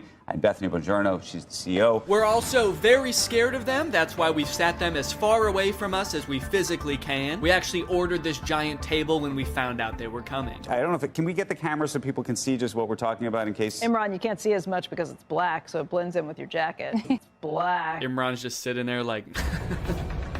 It's Eclipse. It's privacy first, so it's not always recording. It's actually just doing things when you want it on demand. Is it doing something right now, or are you recording us? It's not. It's doing nothing right now. I get a little sense of pride when he says that. It's actually doing nothing right now. It's doing nothing right now. After years of research and millions of dollars spent, we finally designed a pin that does nothing. It's doing nothing right now. You might think that's a bad thing, but you've never met this AI. It's evil. Turn around, maybe you can get that on camera. Oh, yeah. I see your hand. Yes, keep doing it. I see your hand. Can you see what's that? Yeah, what's that telling you? Oh God, dude, I do feel for him. I mean, these people are not like media trained, I feel like. They really should have hired a professional spokesperson, because I feel like they're just so out of their depth. He's got like the worst camera angle possible to show this thing off. His hand is shaking. Imagine a little alert pops up on the screen that's like, high heart rate detected. Is Squawk Box the name of this show? I'm not familiar with it. I never heard of this before. Or is this some kind of jab at their device? Formal Apple designers peddle their snake oil Squawk Box. You can use it however you want. Like what? What? Tell me something you would use that for. Okay, it sounds like this host is thinking the exact same thing as me. What is it? Tell me one thing. Then they just start like drilling them. They don't even let either of them finish answering their questions. They just like are bombarding them with reasonable questions about this device. That you've got in, stuff that you do just all the time. How would I know without seeing a screen? A user LED called. So that's what I want to ask you about. This is brutal, man. Let the poor guy speak. Just at least let him finish answering your questions, man. I mean, he's not actually gonna answer them. He's probably just gonna say AI over and over, but just let him finish his sentence. Sometimes I'll be at a meeting, right? And I'm sneaking under the desk to look at my email because and I can't say, hey Siri, tell me my email. I mean, that's actually a really good point. The only way to interact with this device is to talk to it or to use this weird clunky laser jet display, which I don't even think you can type on. So if you want to text someone, you have to say it out loud, which just does not seem practical at all. So is this device gonna revolutionize technology as we know it? There's probably only one way to find out, and that's that I'm gonna have to buy it and review it when it comes out. So let me know if you guys want me to do that, and maybe I will. I hope you guys enjoyed this video. If you're new here and you're not subscribed yet, make sure you subscribe and turn on my notifications to join Greg. I'll see you guys next time. Bye-bye. After MGK released his song Emo Girl and then followed it up by appearing in a bunch of insane interviews with Megan Fox talking about their love life, I think we're pretty good on MGK for a while. We don't need any more music. We don't need any more public appearances. We're good. We don't need to know any more about MGK's personal life. And folks, I think MGK finally took notice and he listened. He said, all right, look guys, I get it. No more music, no more interviews. I'm gonna take some time and I'm going to release a stoner comedy movie instead. So he hunkered down and he wrote and directed this movie Good Morning, which currently has a 0% on Rotten Tomatoes. We got a good thing going here. 2 movies in a row with 0% on Rotten Tomatoes. What's the opposite of a Renaissance man? You know how people, when people can like act and sing and direct, like Donald Glover, people call him a Renaissance man. MGK is like a Dark Ages man. MGK is a medieval man. Also, sorry if I sound sick. Sorry. The moment this movie starts, MGK, aka his character London Clash, gets kind of a weird good morning text from his girlfriend Apple. Who's texting me? Oh, it's Apple. The text say, I wish I didn't have to do this through text, and then good morning, but she spells morning with a U. Now you might think that this would make London a little bit confused, but then realize, oh, it's just a typo. And you'd be right. He does have both of those thoughts. The problem with this movie is that the entire movie takes place between those two things happening. This entire movie is about MGK being confused about what those texts meant. Before he gets too concerned, he has to Google what morning with a U means. He's like, my fans are probably young enough that both of their grandparents are still alive. I should probably explain what morning is. Well, today should be interesting. Yeah, they let you know right away that this movie was written by a millennial. Well, today's gonna be kind of weird. MGK wrote the entire movie like this. So this just happened. Yeah, so the conflict at the beginning of this movie is that London thinks that Apple is breaking up with him. That text was a breakup text. Sorry to have to do this through text. Good morning, as in like happy morning our relationship. What kind of person is Apple that he assumes the text good morning means have a good time with your depression now? Look, this relationship isn't working. We're just growing apart. I just feel like you need to have a happy morning now. A happy grieving to you, good sir. When they introduce this character, she better be like wearing a top hat and carrying around a cane. It's gonna make a lot more sense when that happens. Good morning, good morning. Today might suck, guys. I'm adulting today. All right, guys, it's time to attend the MGK School of Acting. You're about to step into an ice-cold shower. How do you react when the water hits your body? Shiver! Grab your arms to make yourself warm. Okay, those are good answers. Let's ask Professor Gun Kelly. Ooh, sorry, you guys all get Fs. Your punishment? You have to look at MGK's ass. That is just horrendous. I never wanted to see that. You know why it sucks when you're going through it with your partner? You're not going through it with your partner. She sent you one understandable typo, dude. Everything's fine. You're fine. Yo, does this look like a breakup text to you, or am I tripping? Yes. Yeah, dude, take it from the weirdest looking man you've ever seen who falls asleep in his cereal mid-conversation. That's a breakup text. I don't mean to shame this man's appearance. I think Cody Ko looks great here. This is Cody Ko if TMG made hyperpop music. This man has never sent a normal text in his life. I'm surprised he wasn't like, no, that's about as incoherent and cryptic as I usually am in my text. You're probably fine. His friend is clearly sick. At the beginning of the scene, he throws up on the microwave, and at the end of the scene, he drowns in his cereal bowl, and MGK leaves him to die. MGK, your friend is sick. Help him. And so am I. Goddamn. Also, just like a fun little continuity note, at the beginning of this scene, there wasn't a water bottle on the table, and then at the end of the scene, there is. So, that's probably why this movie has a 0% on Rotten Tomatoes. Ass continuity. I'm a stickler for details. Meet Kennedy. Uh-oh, guys. Megan Fox is here, and she's not like other girls. Megan Fox plays a girl named Kennedy, who's actually not the main love interest in this movie. Her character is actually lesbian, and at the beginning of this movie, MGK explains how, like, she hates boys, but she lives with all these boys, and so she's moving out, which MGK explains right after he forgets his line. It's in rice. Come on, you got it, dude. You wrote the movie, you should know it. Please don't move out. Yes, he did it. He remembered. It's a pretty long line. I'll cut him some slack. Throughout the beginning of the movie, they're constantly introducing new characters, and every character in this movie has some kind of weird quirk. This friend, like, did too many drugs at a music festival, and now he's kind of loopy. This guy is always throwing water balloons at people. This guy, like, smokes a lot of weed. It seems like MGK wrote this movie with just a bunch of crazy, weird characters, because the only, like, joke that he can think of to put in this movie is another character saying something weird or dumb, and him just kind of looking at them being like, that was kind of weird or dumb. Mercury is in Everglades. It's retrograde, Leo. Every time he introduces a new character, there's narration that explains what the weird quirk about these characters are. This is Angel. Meet Maxine Goldberg. But they kind of don't, like, explain really what I want to know about these characters. This is Dylan. I met him when he was working at In-N-Out, and he used to hook me up with free burgers and shakes. He's been my boy ever since. We don't care that he used to work at In-N-Out. That is so irrelevant. Please tell us why he's so sick. Why is he throwing up and passing out? That's more interesting. The reason that London Clash is so rich and cool that he lives in Rice Gum's house is that he is an actor. So throughout the movie, he's doing actor type things. Like, he films this self-audition tape. I don't really know what he's auditioning for. It kind of seems like he's auditioning for everything and also nothing all at once. Okay, this is my impersonation of Draco Malfoy. Looking for drugs. Where's the pot, Potter?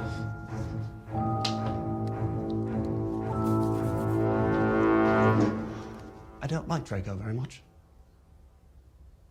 Honestly, this scene is pretty sad. I felt bad watching it. They don't explain what he's supposed to be auditioning for in this self-tape, but whatever it is, Jake Novak has a better chance of getting the role. I want to be the next SNL cast member. Now here's where the movie prevents the second conflict. That's right, this movie has two conflicts. The first is he gets that text with the typo, but the second is that today he has the biggest audition of his career. And no, it wasn't that self-tape audition. I guess they just kind of threw that in for goofs. He's auditioning to be the next Batman. I'm still waiting to hear from my agent about this Batman role. So, throughout the movie, London is faced with two equally important problems. The first, he has to prepare for the most life-changing, career-making audition of his life. And the second is that he's having a little bit of trouble getting a hold of his girlfriend. The stakes can't get much higher than this, folks. But Danny, can't he just prepare for the audition and then try to get a hold of his girlfriend later that day or tomorrow at the latest? No! They could be dead tomorrow, especially that one guy. He could die any second. They have to do both of them today. This movie kind of feels like a Lele Pons YouTube skit from like 2017, but instead of like 10 minutes long, it's an hour and a half long. From the sound effects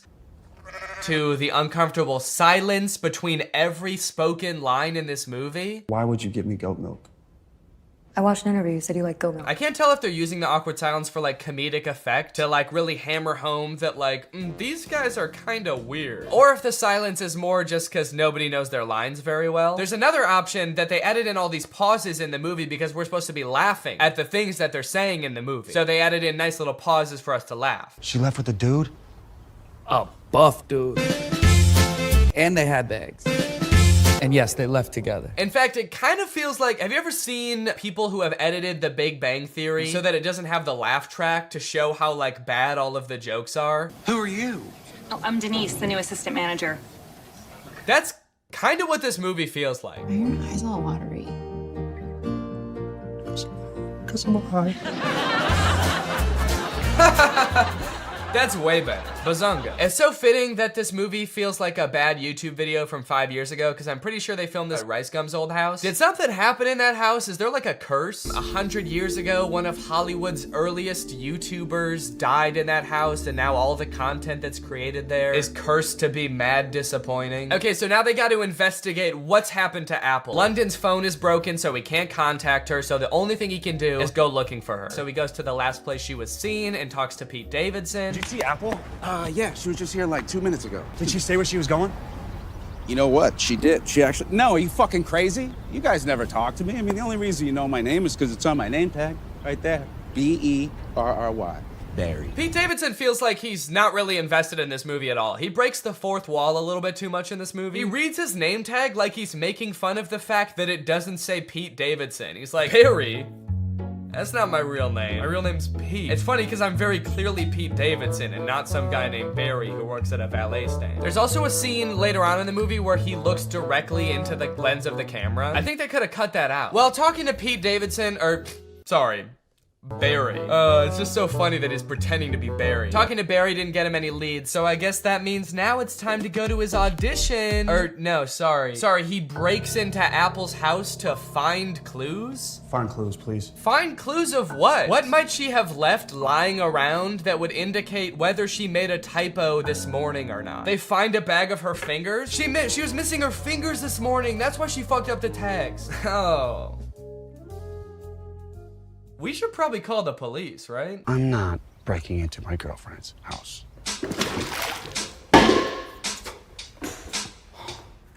Can't believe I'm breaking into my girlfriend's house. Me neither, dude. Your life is pretty crazy. London Clash is so dumb. He makes the worst decisions at every move in this movie, okay? While they're in Apple's house, one of London's friends knocks over every single urn on the mantle and ashes go everywhere. And so they're like, oh shit, we have to put back the urns and then refill the ashes. But they're like, the only problem is, where are we supposed to find ashes? Where are we gonna find enough ashes to fill up these urns? But like, they didn't lose the ashes. They all just fell on the floor. They could just sweep them up and put them back in urns. It's like MGK was like constantly forgetting what previously happened in movies, and so the plot is being driven forward by things that just aren't problems. So anyway, as I said, this is a stoner comedy. You can probably guess the solution they think of to produce a bunch of ashes to fill back up the urns.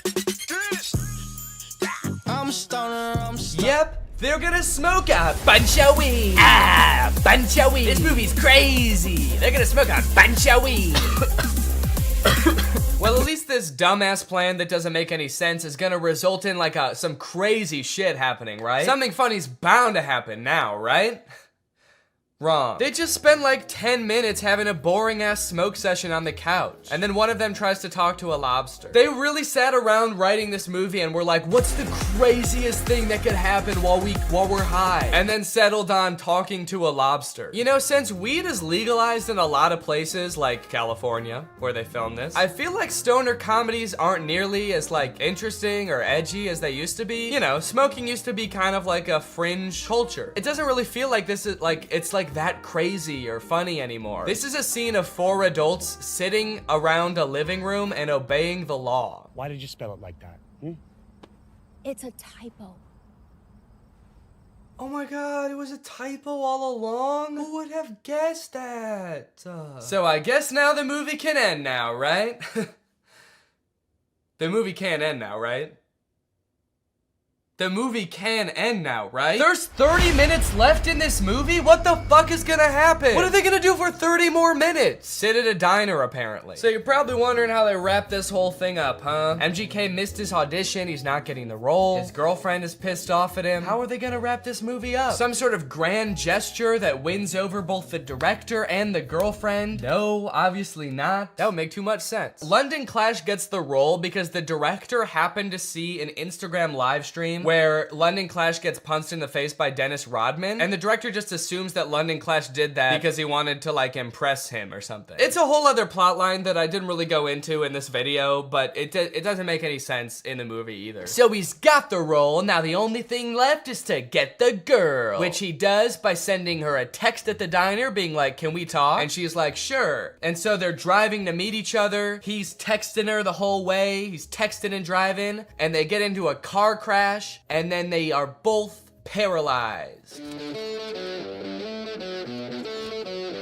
That face says it all. That just happened. That's the resolution. He almost murders her. Irresponsible. He was texting and driving and he almost murders his girlfriend, and that's how it ends. After the credits roll, there's like a fun little blooper reel where we get to see the actors like messing around and not knowing their lines very well, which would have been a lot more fun if I hadn't felt like I had just watched an hour and a half of exactly that. Well, folks, what do you think? From rapper to pop punk icon to writer, director, and actor extraordinaire, which do you think MGK did best? Leave it in the comments down below. What do you think he'll get up to next? It's anyone's guess at this point. Professional fencer? Or maybe like a chef? He'll start just making food. That might be kind of sick. And you know what? All he would need to get started is HelloFresh, America's #1 meal kit and the sponsor of this video. Guys, I love HelloFresh. They send you fresh, quality produce from the farm to your door in less than a week, so you can savor delicious summer flavors right from home. I love getting a HelloFresh box because you know what it means? It means I don't have to worry about what I'm gonna eat for dinner every night. I'm not gonna find myself driving to some fast food chain to get a quick meal, because I know I've got a quality meal that I can whip up in like 35 minutes right at home. And I know it's gonna be tasty, I know it's gonna be healthy. If you're trying to stick to a particular health goal, HelloFresh has you covered because they have veggie options, fit and wholesome options, and pescatarian options. So HelloFresh fits a variety of lifestyles. Their plans are super flexible. You can pause 1 week if you want to, you can add more food 1 week if you want to, and even if you're on vacation, you can change the delivery address to deliver to your vacation destination. And then you can have home-cooked meals when you're at the family reunion. HelloFresh is the very first carbon-neutral meal kit company, and nearly all of their packaging is recyclable. They help cut down on food waste because they send you pre-portioned ingredients so you're only using what you need. So if you want to check out HelloFresh and have a flavorful summer, then head on over to HelloFresh.com. Use my code TrulyGreg16 for up to 16 free meals and 3 surprise gifts. That's HelloFresh.com. Thanks to HelloFresh for sponsoring this video. Thank you to you guys for checking out HelloFresh. Now I'm going to do the outro of this video. All right, you guys, thank you for watching this video. I hope you enjoyed it. If you're new here and you're not subscribed yet, make sure you subscribe and turn on my notifications to join Greg. Greg is what I call my audience here on YouTube. We're the biggest and happiest family on YouTube. That is a scientific fact. Please do not look it up. Please do not fact check me, because facts don't care about your feelings and I don't care about facts. All right, I'll see you guys next time.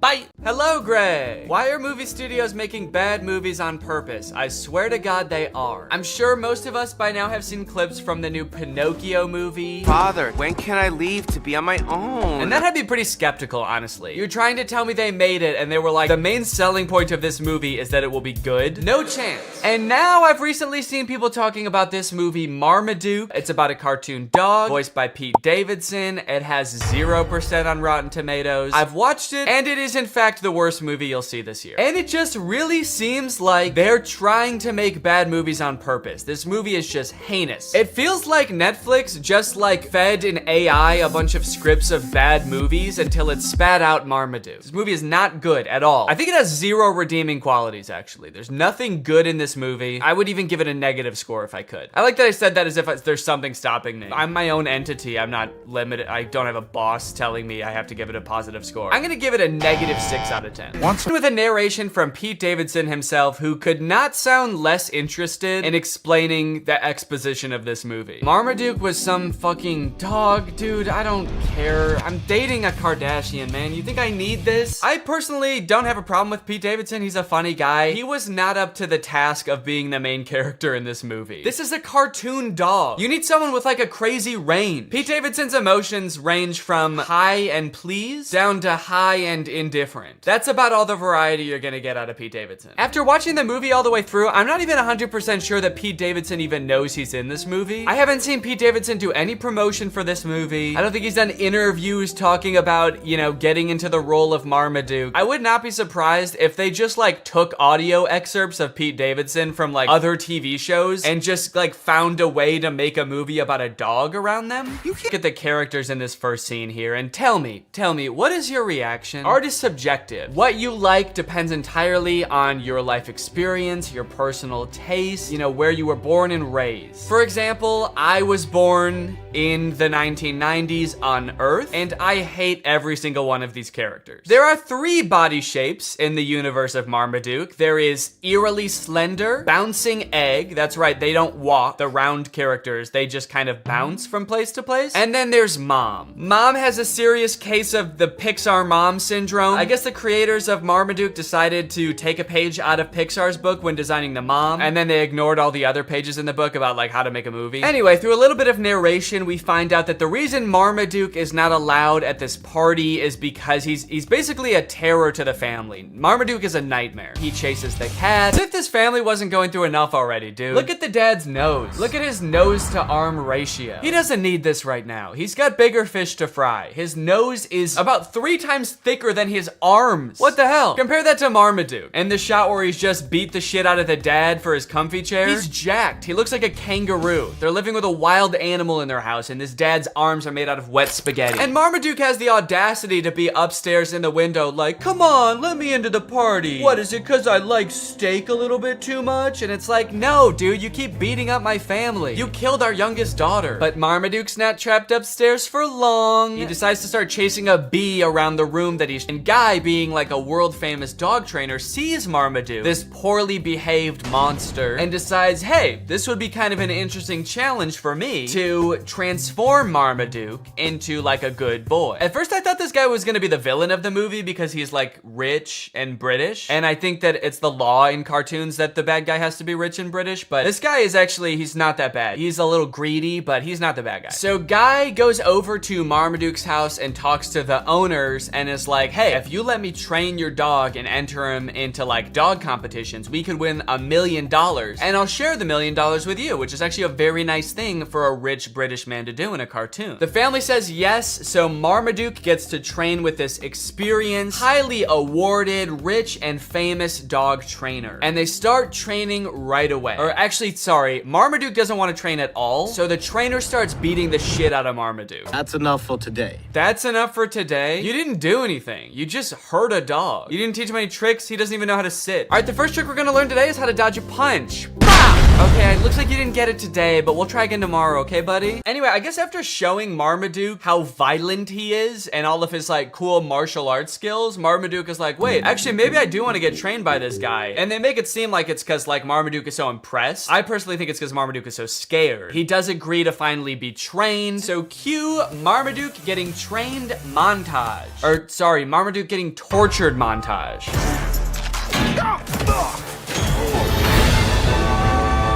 Yeah, that's right. Before Marmaduke agreed to get trained, Guy just beat the shit out of Marmaduke. But now that Marmaduke has agreed to be trained, he is still getting beat up, but just in new and fancy ways. This movie is essentially about a dog who loves to eat and suffers greatly for it. You know what is one thing that's unclear about this movie? Can Marmaduke talk? Earlier in the movie, Marmaduke was trying to talk to the people and all they could hear was barking sounds. You're being too hard on poor But then Marmaduke and Guy seem to have full conversations. So who is speaking the other one's language? Is Marmaduke speaking English? Or is the trainer barking at Marmaduke? Like if you were to walk by the park where Guy is training Marmaduke, is Guy just going like, "Arr, arr, arr"? This movie is completely uninterested in answering this question. After Marmaduke has been thoroughly beaten and humiliated by Guy for a week or two, it is time for Marmaduke to enter his first dog show. This is where we meet Marmaduke's main competition and basically the villain of the movie, this beautiful dog Zeus. Then it only gets worse. Marmaduke flies through the air, lands on the trophy for the dog competition, and he farts, and he shits, and he farts so hard that I thought he might be dying. He gets onto the trophy and like goes from plump to shriveled up like a raisin. He shrivels up into a little doggy skeleton. The dog is very sick. The dog should be rushed to the hospital immediately after this, actually. The cloud of his fart gas like envelops the... He might have killed people, honestly. This is just an awful scene. I don't know why the writers thought that this would be fun for anyone, even for kids. It's like, is your dog pooping in the wrong spot ever that funny? I don't think I've ever like come home and my dog is like pooped somewhere she wasn't supposed to and been like, that's hilarious. That's actually good one, Sunday. Dude, you fucking killed it. I should be mad, but that's actually mad funny. To be fair, if I did have like a comically big trophy in my house and I came home and the dog had pooped in the trophy, that actually might be kind of funny. But not if she was also like sitting on top of the trophy as like a shriveled up skeleton and my house was full of noxious gas.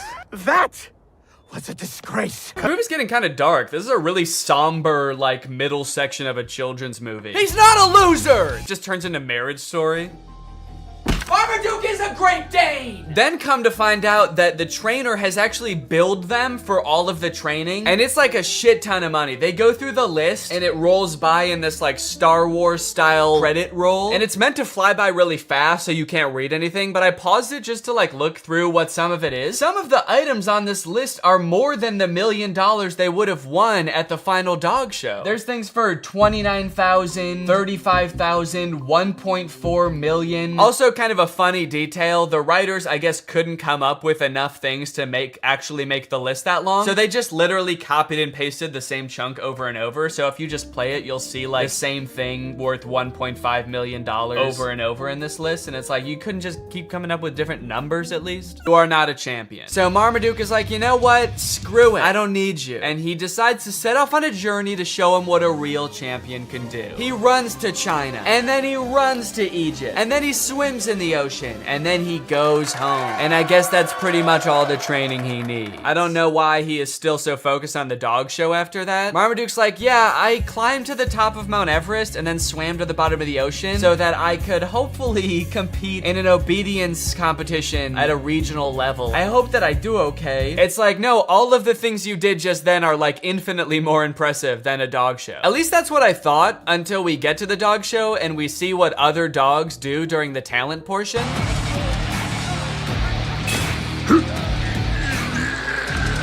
Zeus actually hypnotizes the crowd. That's actually pretty impressive. Yet another use of magic. I like that they're really doubling down on that in the third act of this movie. Also, I'm getting a lot of parallels from the Disney Channel original movie Zapped in this movie. Although I don't think anyone beat the shit out of a dog in that movie. Also, hang on a second. If hypnosis exists in this universe and it is like a thing that can be done effectively, why the hell did the trainer need to beat the fuck out of Marmaduke? If in this world it's possible to mentally make a dog do whatever you want, what sick thrill did Guy get out of assaulting Marmaduke? It's almost like that wasn't even training, and he just, like, what if he did hypnotize him and then he was like, and now the rest of this is just for me. Anyway, it's time for Marmaduke's portion of the talent show. Now, everything else up until this point is so insane that, like, anything Marmaduke could do, even if he did something really cool, would be kind of underwhelming. But, like, even with that in mind, Marmaduke just does the dumbest shit. His boy owner gets on his back and they just, like, run around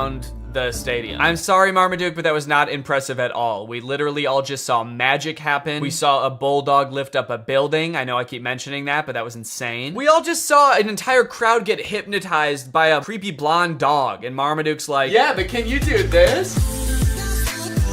Are you trying to bankrupt your family, Marmaduke? Because that's what's gonna happen if you keep this shit up. Are you trying to destroy your family's lives? You're going to. Keep dicking around on the ground like that with no talent, and you're gonna destroy their lives. It's happened before, it'll happen again. Okay, a little plot twist happens at the end of the dog show. Zeus, the beautiful dog, wins. Obviously, he hypnotized the judges, so we kind of thought that was gonna happen anyway, but it turns out that one of the judges is actually Zeus's trainer in disguise, so he gets disqualified from the talent competition. I kind of feel like it was pretty dumb of him to do that because he had a shot at winning anyway. It's not like he was like a total underdog. Dude was basically an overdog. He was actually bound to win. He hypnotized everybody. Is Marmaduke dead? Marmaduke was a good dog. What the fuck, dude? We will miss you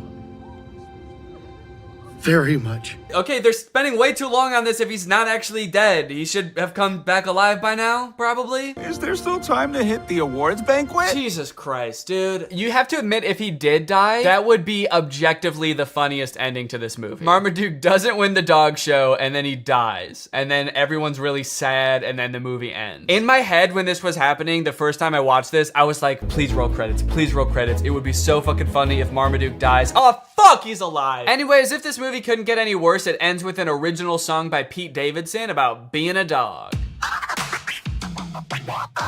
I'm the biggest dog around, the greatest Dane in the whole darn town. But my family doesn't understand. I gotta eat, it's my command. Did they give Pete Davidson 40 seconds to write this song? All right, Pete, it's time to record the ending song. What ending song? You guys didn't tell me there was gonna be an ending song. I don't know, man, you tell us. Hit it. All right, well, yeah, that's Marmaduke. Let me know what you thought, and now it's time to talk about our sponsor.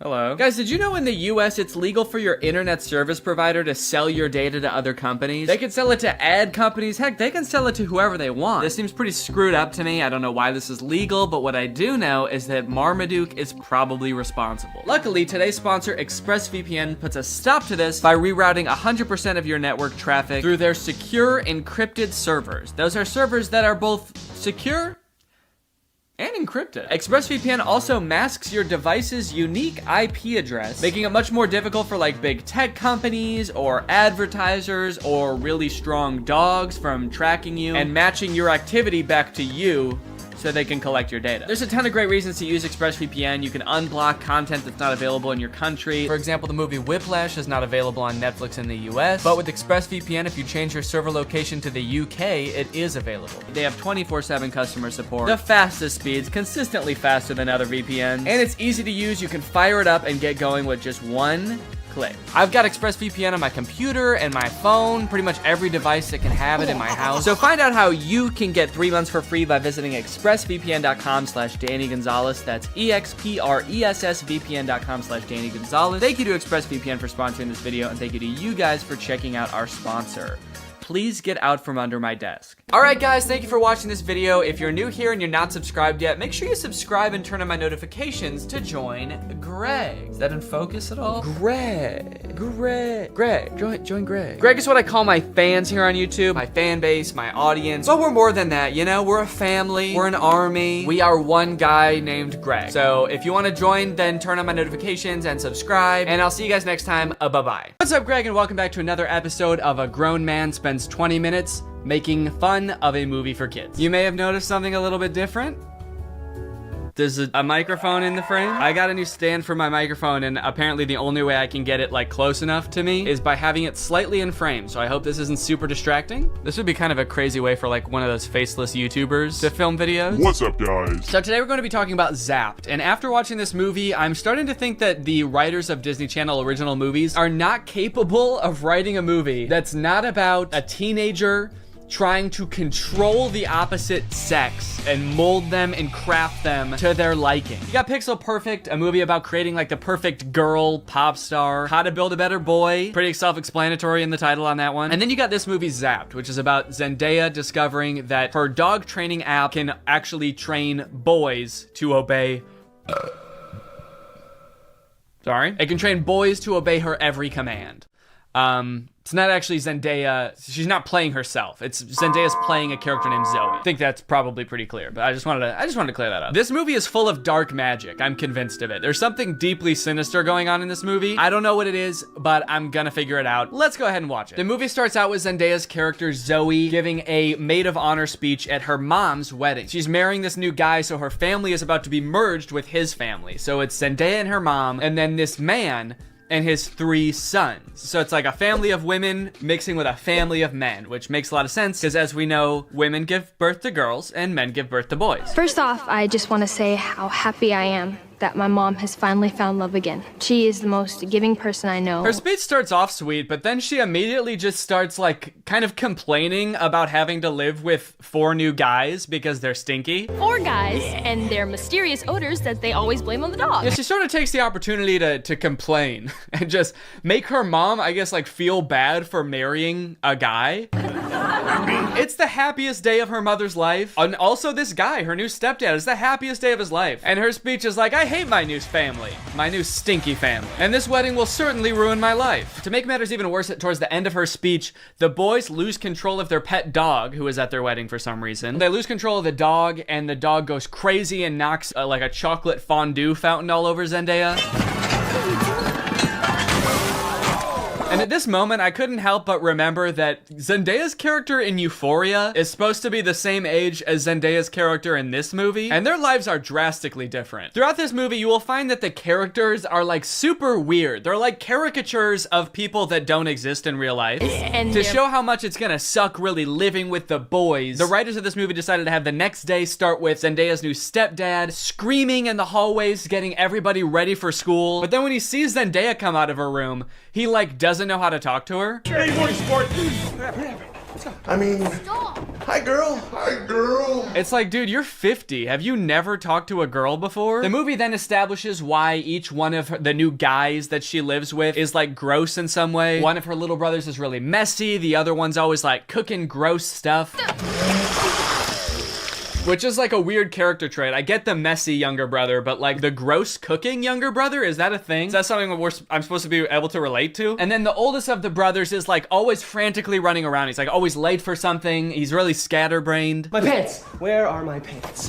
Where are my pants? Where are my pants? Okay, excuse me, can we just establish a few ground rules here? If you're not wearing pants, please stay out of my personal space bubble. Look, Zoe, I have morning basketball practice, and then a players meeting, and then a captain's meeting, and then even more practicing. Kind of weird to respond to a request about like not invading my personal space when you're not wearing pants by saying like, but Zoe, I've got basketball practice. Like he fully like bumps his butt on her while getting ready in his underwear, and she's like, can you not do that? And he's like, sorry, sometimes when you're busy you just gotta rub up on your stepsis in your underwear. What don't you get? I'm in many extracurricular clubs, okay? Along with moving into a new house with all these boys, she also starts attending her new school, which is the school that her brother goes to. And you know how in Disney movies there's always like the distinct cliques, like there's the popular crowd and then there's like the stoners, but they never say stoners in the Disney movie. They're just kind of like, these are like the kids who wear jean jackets. This movie has the most insane high school posses ever. You got the skateboard boys. Okay, that's pretty normal. The next group she sees are the shirtless workout boys. And then just the straight up stinky boys, where the only like defining characteristic is that they're dirty, flea-ridden, smelly boys.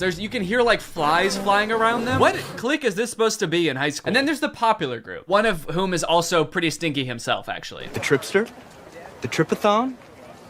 It's me. I'm Trip. Oh. Bart Bomb. Oh. The movie sort of writes this off as like, well, this is just something boys do, you know? New school, you gotta kind of accept what boys come with it, you know? Boys will be boys. No, that is actually not what boys do. That is something that just one very specific boy does. It's me, I'm Trip. And he needs to be stopped. I cannot remember a single moment in high school where a boy walked up to a girl, let alone like the new girl who's already like scared and doesn't know anyone and is like, hey, I'm gonna fart in your face now. Welcome to the school, smell my ass. But it's not all bad though. She does make a friend on her very first day. And in typical Disney Channel movie fashion, she is wearing a fedora. Every Disney Channel movie has to have a token fedora blazer wearing character. But the boys here are cute, aren't they? All of them. I think we have the highest percentage of cute boys in the entire greater Westlake area. Unlike Zoe though, she actually kind of likes the boys at the school. She's like, sure, they may have their flaws, but They're pretty cute. Wow, you seem a little... Oh, boy crazy? Yeah, that's the official diagnosis. Hold up. This girl has a picture of a boy that goes to her school in her locker. Is that a thing? I remember in like middle school, girls would have pictures of like celebrity boys in their locker. Imagine seeing a picture of you in somebody else's locker. I'd feel like I was being hunted. It's weird to have his picture in your locker. It's even weirder in the movie when we find out that she also actually has pictures of him printed out on her pillows in her bed. Nope. That's scary. Imagine if they start dating, she's like FaceTiming him in bed, and she like accidentally tilts the camera a little bit to the side, and he just sees his own face next to her. Wait, what was that? Is that me? Of course, Zoe does have a love interest in this movie, and he is introduced early on. It's this guy. Every boy in the movie is depicted in a negative light except this guy, because this guy, he's not like other guys. Mr. Kale, pay attention. There will be a quiz on the praying mantis.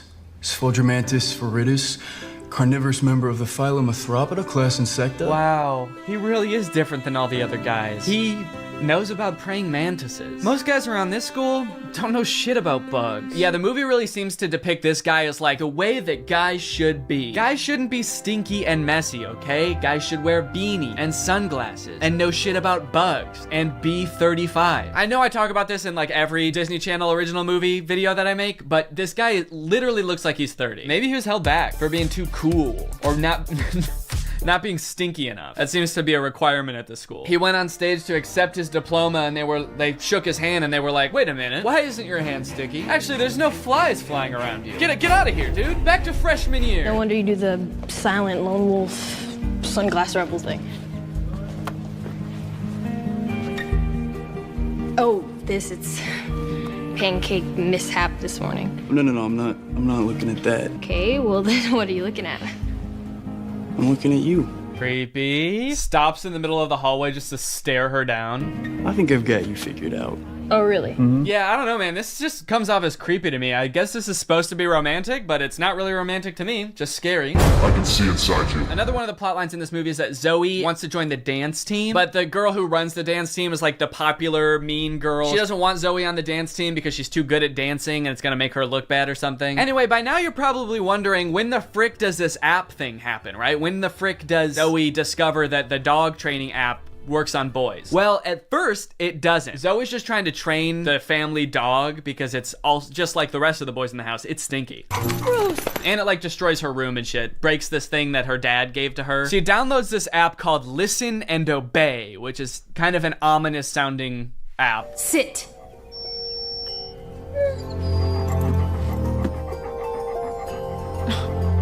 Shake.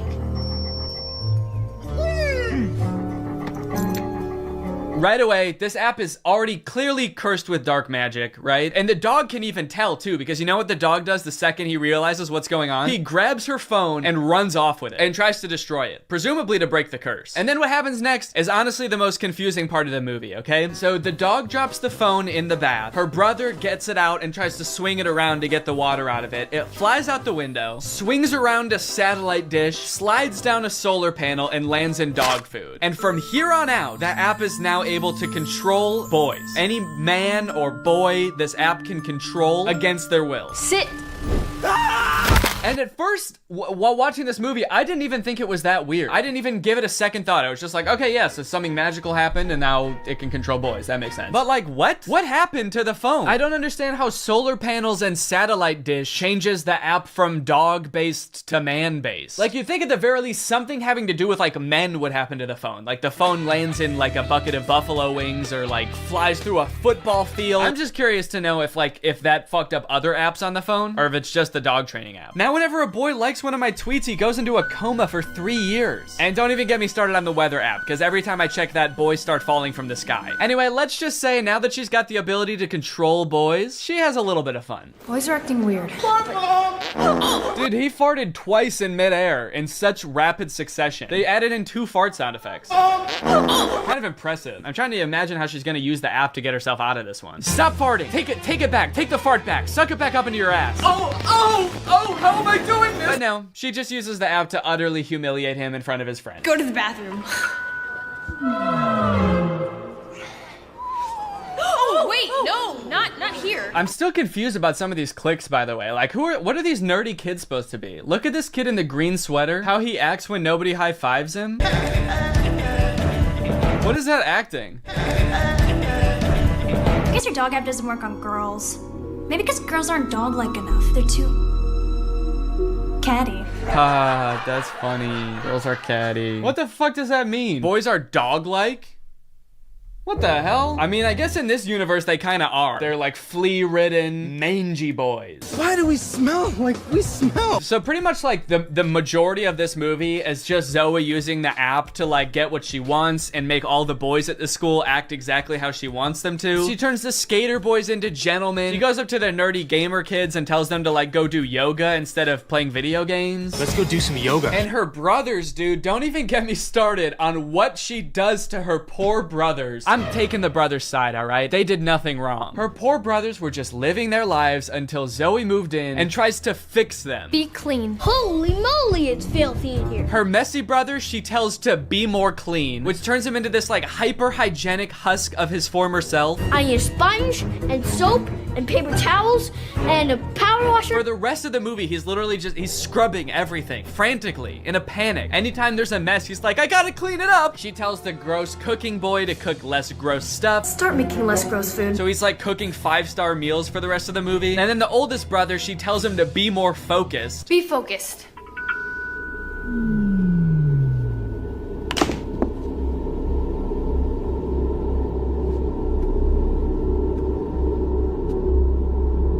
Lampshade. The boy is just like focused on inanimate objects for the rest of the movie. He's just like staring at a lamp or at the basketball net. She turns her own family into like mindless zombies and she's like, this is better. This is nice. It's creepy, dude. It's eerie, this movie. In all honesty, dude, this show walked so that WandaVision could run. This is basically WandaVision. In fact, since they're both owned by Disney, I wouldn't be surprised if this was in the same universe. This is like a prequel to WandaVision. This is where she gets the idea. It's kind of funny how low the stakes are considering the power that she holds. She could like take over Wall Street. She could get rich. She could make anybody do what she wants. Any man. She could fix every war. Create world peace. In fact, I think her friend says that at one point in the movie. She's like, we could end every war with this. And Zoe's just like, yeah, we could, but I simply will not. I think it's more important that my brother stares at a lamp for the rest of his life. That's kind of the shit I'm on. Things aren't nearly as terrible as they were. Then again, I'm talking to a dog, so I might just be losing my mind. Hey, smartphone. In this scene, there's a little bit more development with the love interest. Zoe runs into him reading alone in the park. So what are you reading? Oh, no, let me guess. The Cool Guy's Guide to Wearing Sunglasses Inside. It's close. To Kill a Mockingbird. I feel like when he holds up that book, we're supposed to be like, wow, he really is not like other guys. Except that, like, that is required reading in most high schools, so he actually is like other guys. He's like every other guy. To Kill a Mockingbird's sort of my favorite book. My second favorite is The Great Gatsby. Third favorite is Geometry 101. I just love to read, what can I say?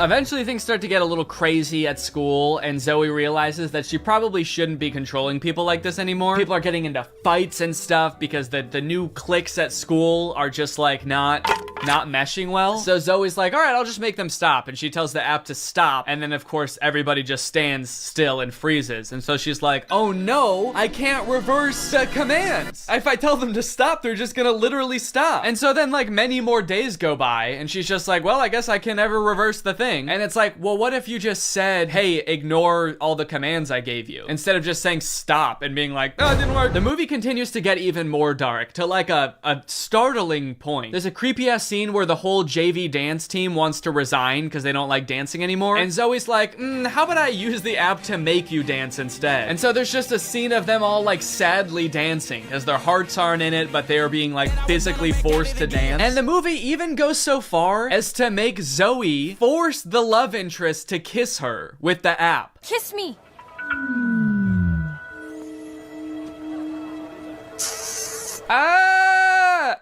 She just forced a guy to kiss her. Disney, what are we doing here, dude? What's going on? We need to have a talk with the writers of these movies. Anyway, Zoe feels bad after this, and she gets all stressed because there is a college scout coming to the basketball game. But Zoe's brother obviously isn't playing very well because the only thing he can do is like stare at an object for hours at a time. Welcome to a new season of Husky Basketball.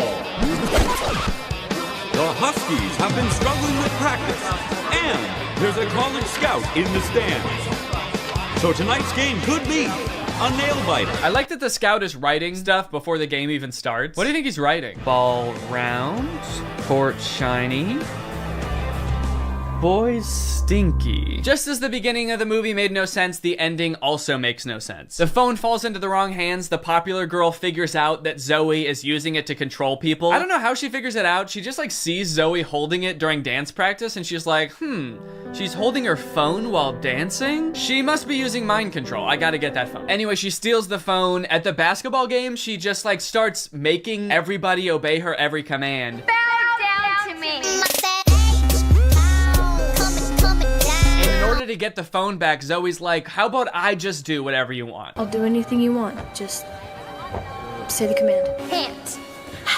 And then this happens. Roll over.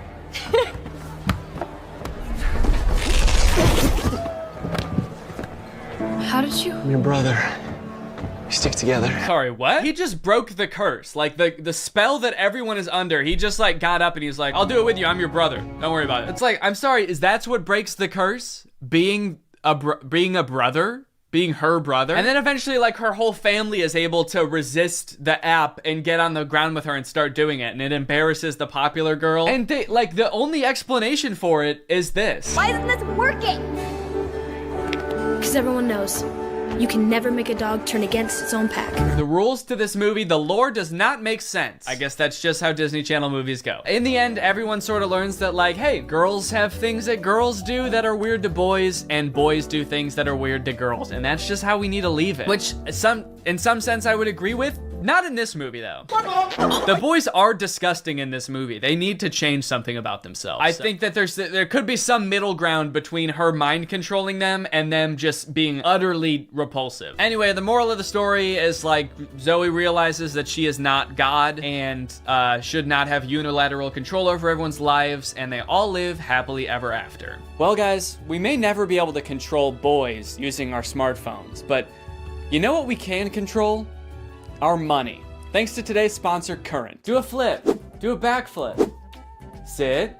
Speak. I love you, Father. Good boy. That's right, guys. Today's video has been sponsored by Current. Current is the future of mobile banking. You guys have heard me talk about how awesome Current is before, how flexible they are, how transparent they are with things like no hidden fees. But today, I've got something new to talk about, and that's interest. Because Current just launched a new feature called Interest where you can earn 4% APY on your money. That's 4% for your money literally just sitting there. That's right, you don't gotta be throwing money at the stock market or buying NFTs and investing in cryptocurrency to get some return on your money. With Current's interest feature, you literally just get 4% for your money just sitting there. And as if that's not already enough reason to start using Current, I am once again going to be giving away $5,000 with Current's help. So go ahead, download Current, make an account, use the code DANNYINTEREST for a chance to win, and so you don't miss out on that 4%. Signing up for Current is totally free to do. You can do it right now. So honestly, there's really no reason not to. All right, well, thank you to Current for sponsoring this video, and thank you to you guys for checking out Current. They've been a long-time sponsor of the channel. They've helped me do some amazing things, so make sure you check them out, and goodbye. Bye. All right, guys, I'll admit I am very late to this topic, potentially even like a month late, depending on when this video comes out, but in my defense, I'm a dad now, all right? I have a baby. He's 5 months old. I have better things to do than sitting here talking to a camera alone in my room. Like watching Jason Nash live stream on TikTok. All right, Sandra, thank you for the money. Kevin, thank you for the money. Can you guys send me $1 million? Turns out I can do both at the same time though, so now I'm here. If you've been on TikTok lately, there's a good chance you've seen former Vlog Squad member Jason Nash constantly live streaming, compulsively urging his fans to send him money. I know I have. A lot. This man is constantly live. Here we go, 118. Guys, don't forget to follow my podcast, All Good Things Podcast. We just spoke about it. We need... Have you enjoyed that 30 seconds of silence, guys? Make sure to go check out my podcast. You're gonna love that. it's completely silent for an hour. Like me, a lot of people were pretty confused to see this. At one time, Jason Nash was a part of the most popular group on YouTube, and now he's battling the Joker for gifts on TikTok. What a way to start the day with Tommy Two Coats. Tommy, thank you so much for being here. If you've never seen one of these TikTok gifts battles before, basically there's two creators and you send gifts to the respective creator that you're watching. This bar at the top indicates who has the most gifts, and when time runs out, whoever has the most gifts wins. Their prize? All of the gifts that they got during the battle. And then the second place person also wins all the gifts that they got during that battle. So needless to say, there's a lot at stake. This is a live stream where Jason is actually battling his wife, Naveen. Why don't you come down in the room?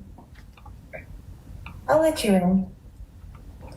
You can come back in the house now. Yeah, come back in the house, man. You look like Batman standing over the city. Now, hang on. If they're married, aren't the gifts just going to both of them? What kind of charade is this? Now, at first I kind of assumed that most of the people watching these live streams were children. And I was like, ooh, that is super weird, just like asking children for money. You're basically just asking them to steal their parents' credit cards. In a way, I sort of thought of Jason Nash as like a babysitter, but he's also babysitting 1,000 other kids.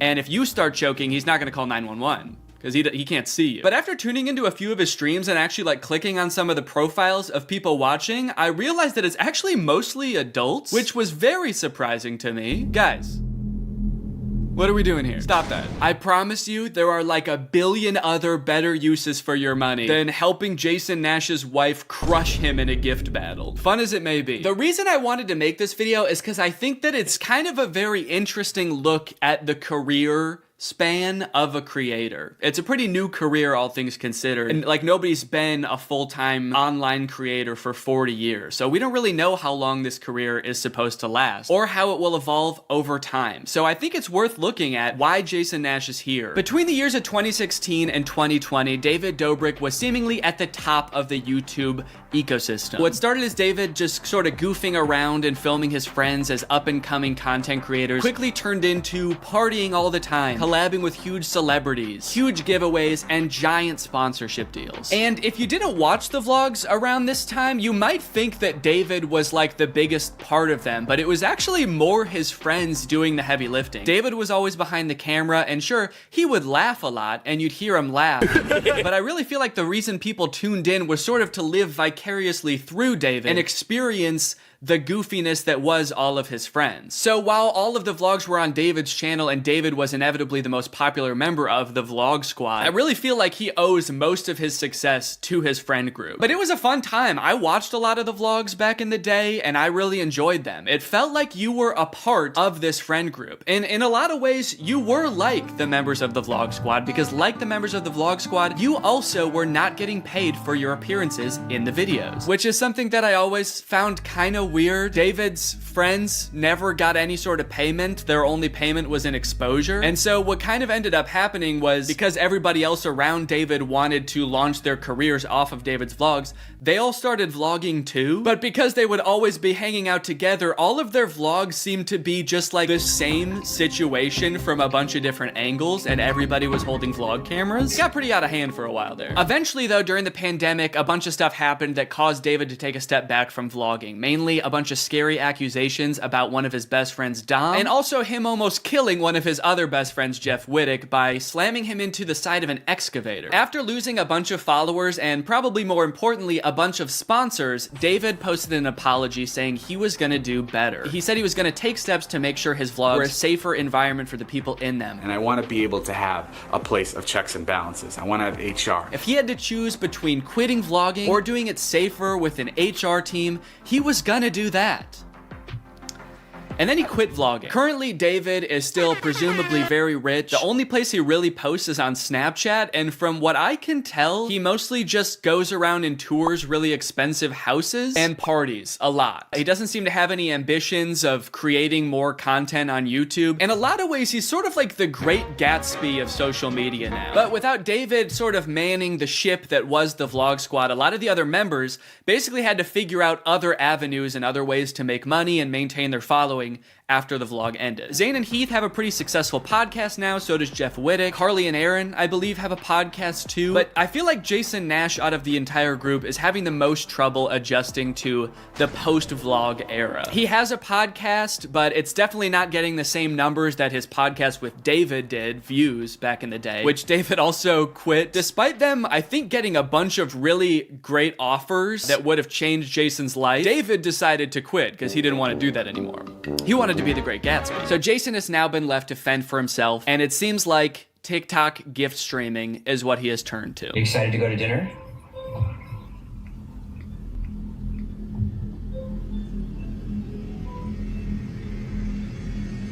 Man, this is content, baby. This is crazy. I didn't know all you had to do is just sit there and stare at your camera and people will just send you money. Why did I write this whole video? So a lot of the response has obviously been kind of cringing at this feeling that what he's doing now is very shady. And I mean, he's not really harming anybody, I guess. It does seem like it's mostly adults sending him money. Obviously, there's always going to be kids online stealing their parents' credit cards, so that's not great. I do get kind of a shady vibe from it just because there literally is no content for you to consume except to send him money. Like, the whole point of this stream is to see how much money Jason can make without having to do anything. That's like the point of the stream. Melanie, thank you. Let's go. And you could argue that Twitch streaming has donations and, you know, a bunch of other live streaming does too. But I would argue that there's at least some content behind that. Someone's playing a video game or they're doing a podcast live and the donations are just a little bit extra on top. It's not the content itself. I've also seen a lot of people wondering, like, wait, isn't David super generous? During his vlogs, he was always giving away cars. He was paying for people's weddings, just like handing out PlayStations to people on the street. Surely he could just help Jason if he's struggling financially, right? Wrong. From some of Jason's podcast clips, it seems that that is definitely not the case. But before we get to that, I've got to make some money of my own. Alright guys, let's get those gifts in. James, thank you for the llama. Carol, thank you for the sombrero. Brian sent a Arab? Oh. Is this a gift on TikTok Live? Also, how did you get this one? This one's mine. Well, regardless, this is actually pretty convenient because this video is sponsored by Arab. Arab flavors your water using scent-based taste. And, oh, Brian also sent a scent pod? Oh, thanks, man. Okay, so I can put that on. With the scent pod down like so, it's just a normal water bottle. But when I activate the scent pod, air is able to pass through the scent pod and into your mouth, where you can taste the scent.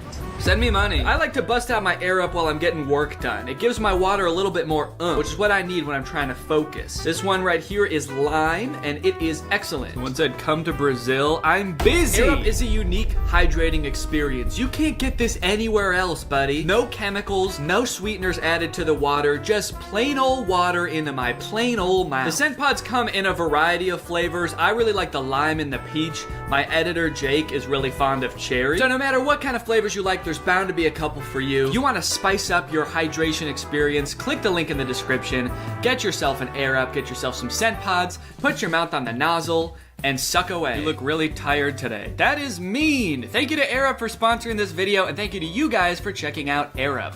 Now back to the video. About a month ago, when Jason was in the thick of his live streaming every day, he posted this podcast where he and a bunch of David's mutual friends talk about how different life is now that David's not vlogging anymore. But the thing is, like, David's in this, like, moment in his life. Yeah, where he can do anything. Where he just parties. Oh no, Jason. The look on your face, man. Jason's like, don't look bitter, don't look bitter, don't look bitter. Where he can do anything. Perfect. He can do whatever the fuck he wants now. He calls me to play pool.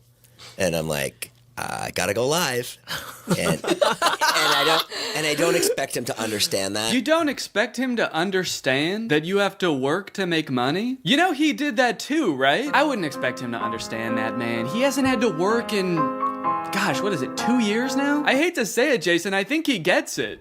I just don't think he cares. Like, I'll say things like, I'm losing my house, and he'll be like, oh, but just come play pool.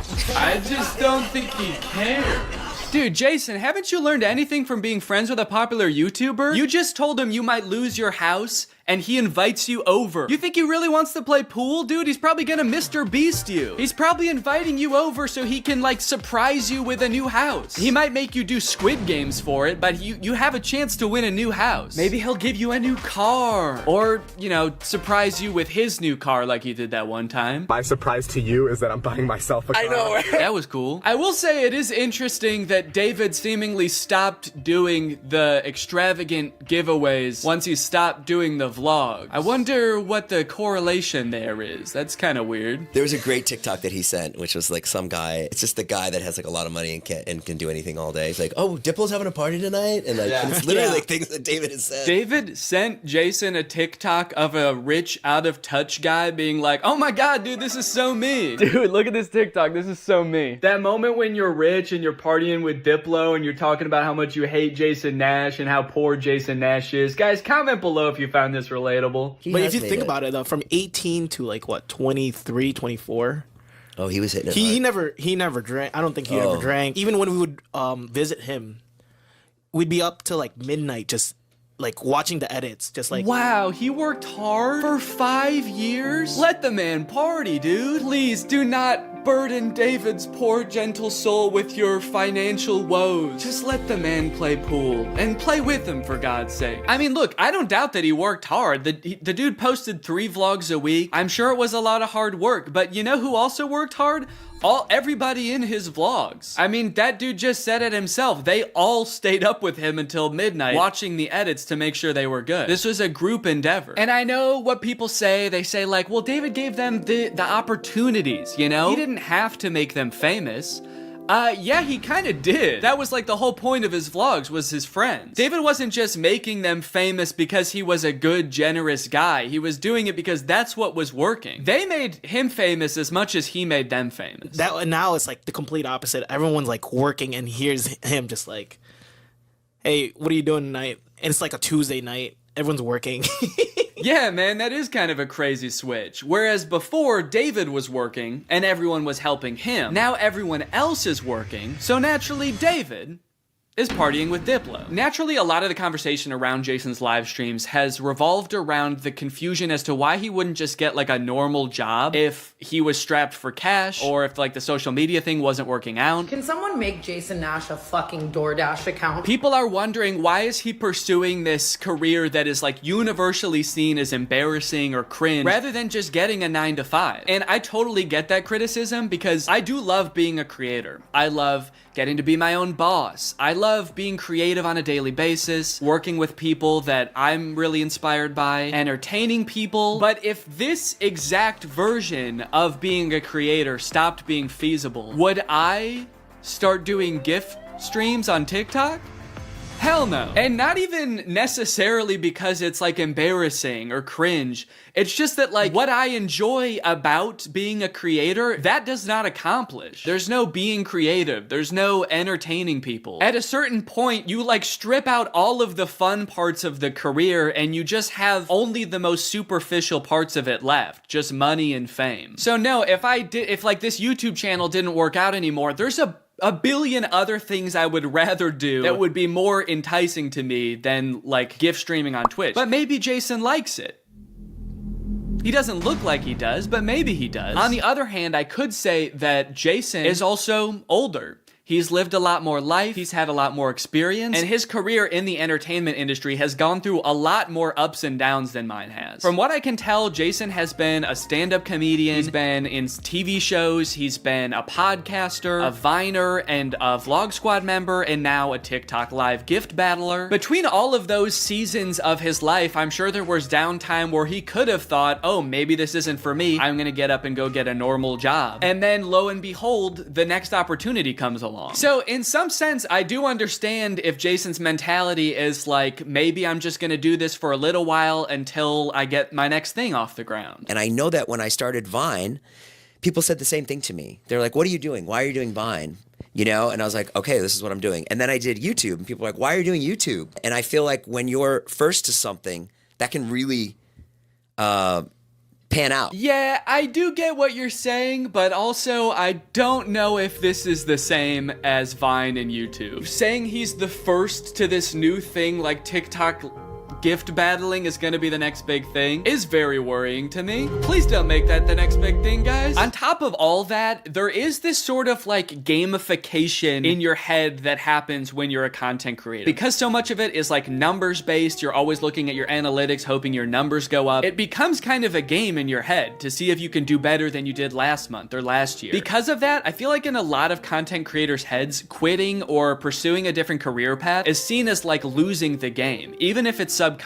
That being said, I don't think that's a healthy way to look at it, and I would encourage people who are pursuing being a creator to find other passions that, you know, if this didn't work out, you could pursue that instead, because I think just clinging to relevancy for relevancy's sake is not a good thing. But why try to guess what Jason's thinking when someone literally asked him on his own podcast why he doesn't just get a job? This isn't me saying this as a negative thing. I'm just totally asking. Please. Yeah. Why don't I get a real job? No, I know why you do it. Yeah. But like... No, man, I know why you do it. It's pretty clear to me.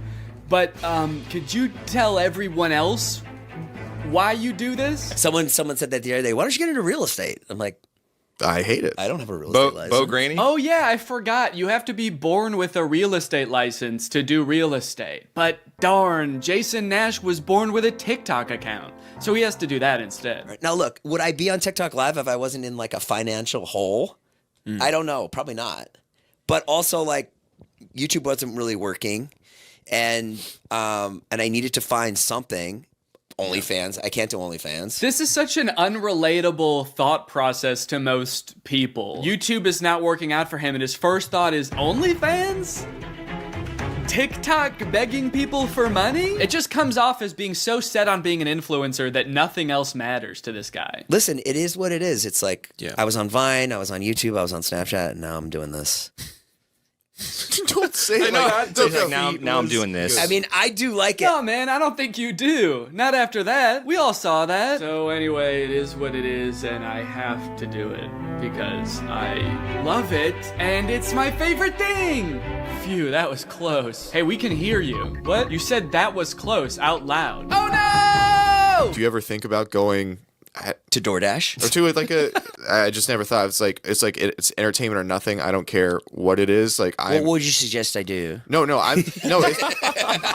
It's just that we get a job at Lululemon. From what I can gather from this clip and the way they're laughing about the prospect of being a DoorDash driver or working at Lululemon, those jobs are not even on the table for Jason. I don't know his personal finances, but Jason lives in LA, he owns a house, he has kids, he has a wife. So I feel like when he's saying things like, I don't have any other skills, what he's really saying is, I don't have any other skills that would allow me to live the exact same life that I'm currently living. And honestly, I could understand if he really does like the TikTok live streaming thing, but don't laugh at other jobs like Lululemon or DoorDash like you're so above doing them, yet you're on TikTok literally asking people for money. And I do totally get that Jason has kids that he has to support, that I'm totally empathetic to that situation. It is kind of ironic that his solution to that is to ask other people's kids for money online, but that's neither here nor there. This whole situation kind of reminds me of this TikTok I saw about a month ago. My Roman Empire is all of those influencers who dropped out of college or quit their jobs, moved to LA, then became irrelevant. Like, where did they go? What are they doing now? One interesting thing that I don't know if a lot of people know is that I feel like a lot of creators who get into this situation can actually leverage some of the connections they make while they're relevant and some of the skills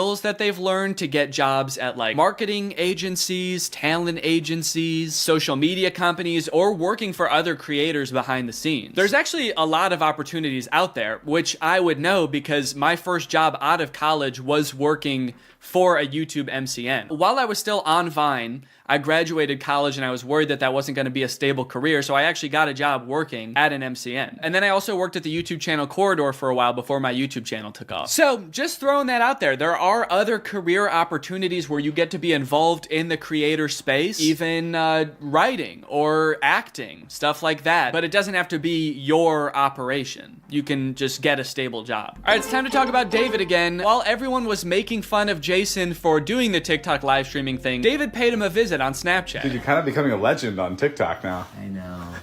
Not in a good way. Yeah, but I think it's fun. No, man, this is a great look. This is awesome. Multi-millionaire visits former unpaid employee wearing a crown to make fun of his new job. David, do you know why, perchance, Jason has to do the TikTok live streaming? Have you thought about that at all? During your long nights of playing pool? Bye guys, thanks for having us over in your little hobbit home. And make fun of his house before you leave? Check.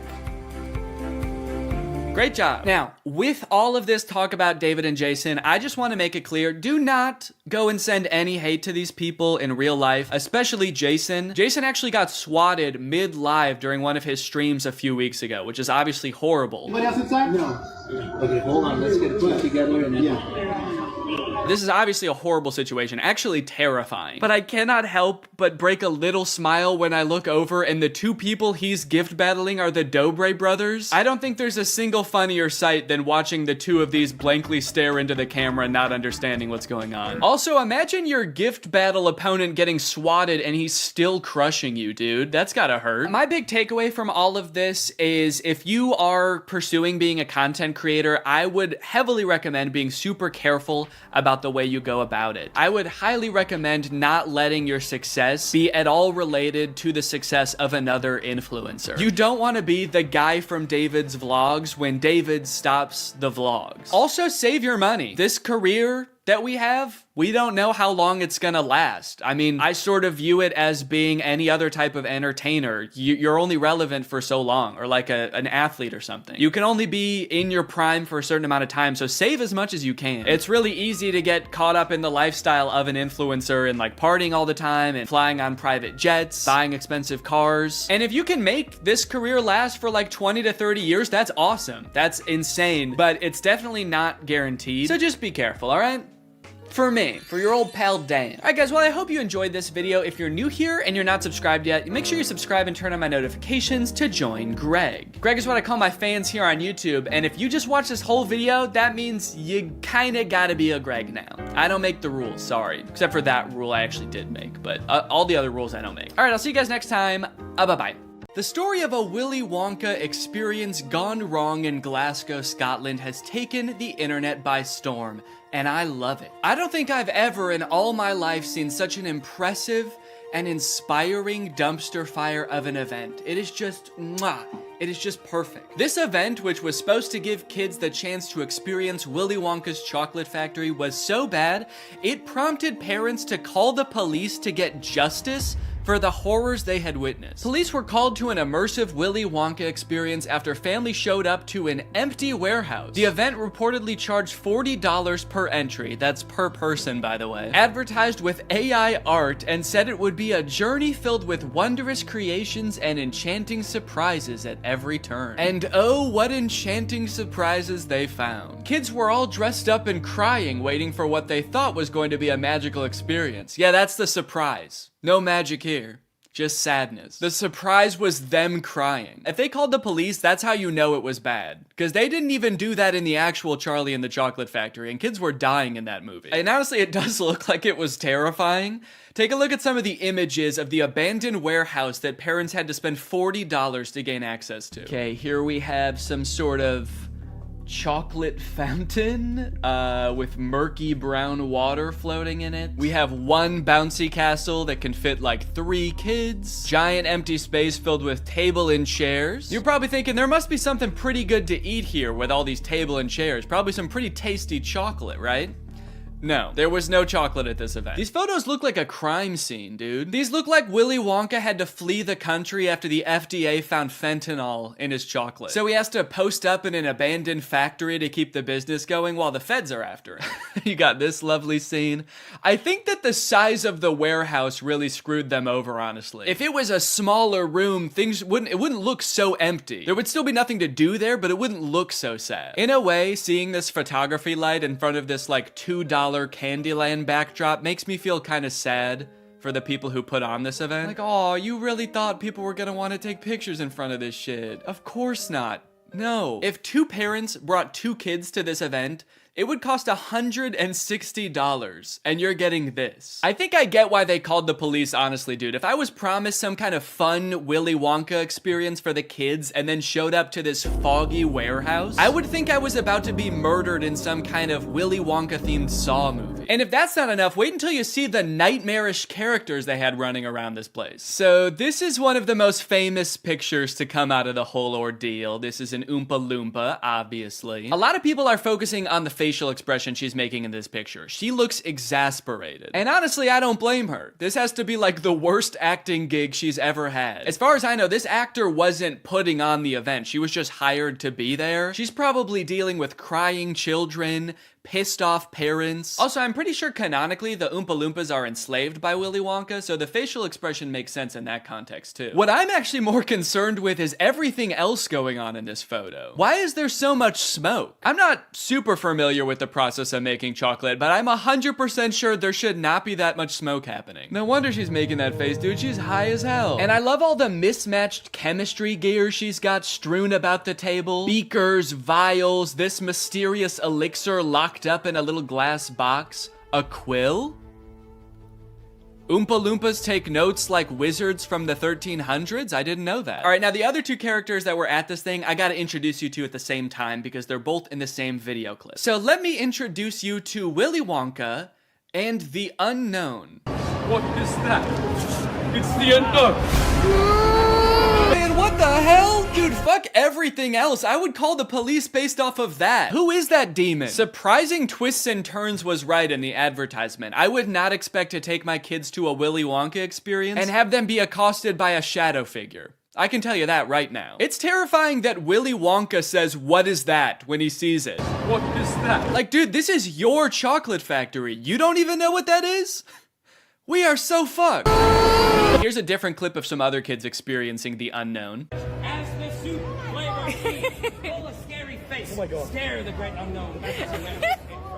Wonderful. I love fantastic. Yeah, that's the correct reaction to seeing the unknown. What is that? Wonka says it, this kid says it, I'm saying it. Also, I love that baby's reaction. That was like a primal instinct to make that sound. Humans have evolved for millions of years to make that sound when they see the unknown.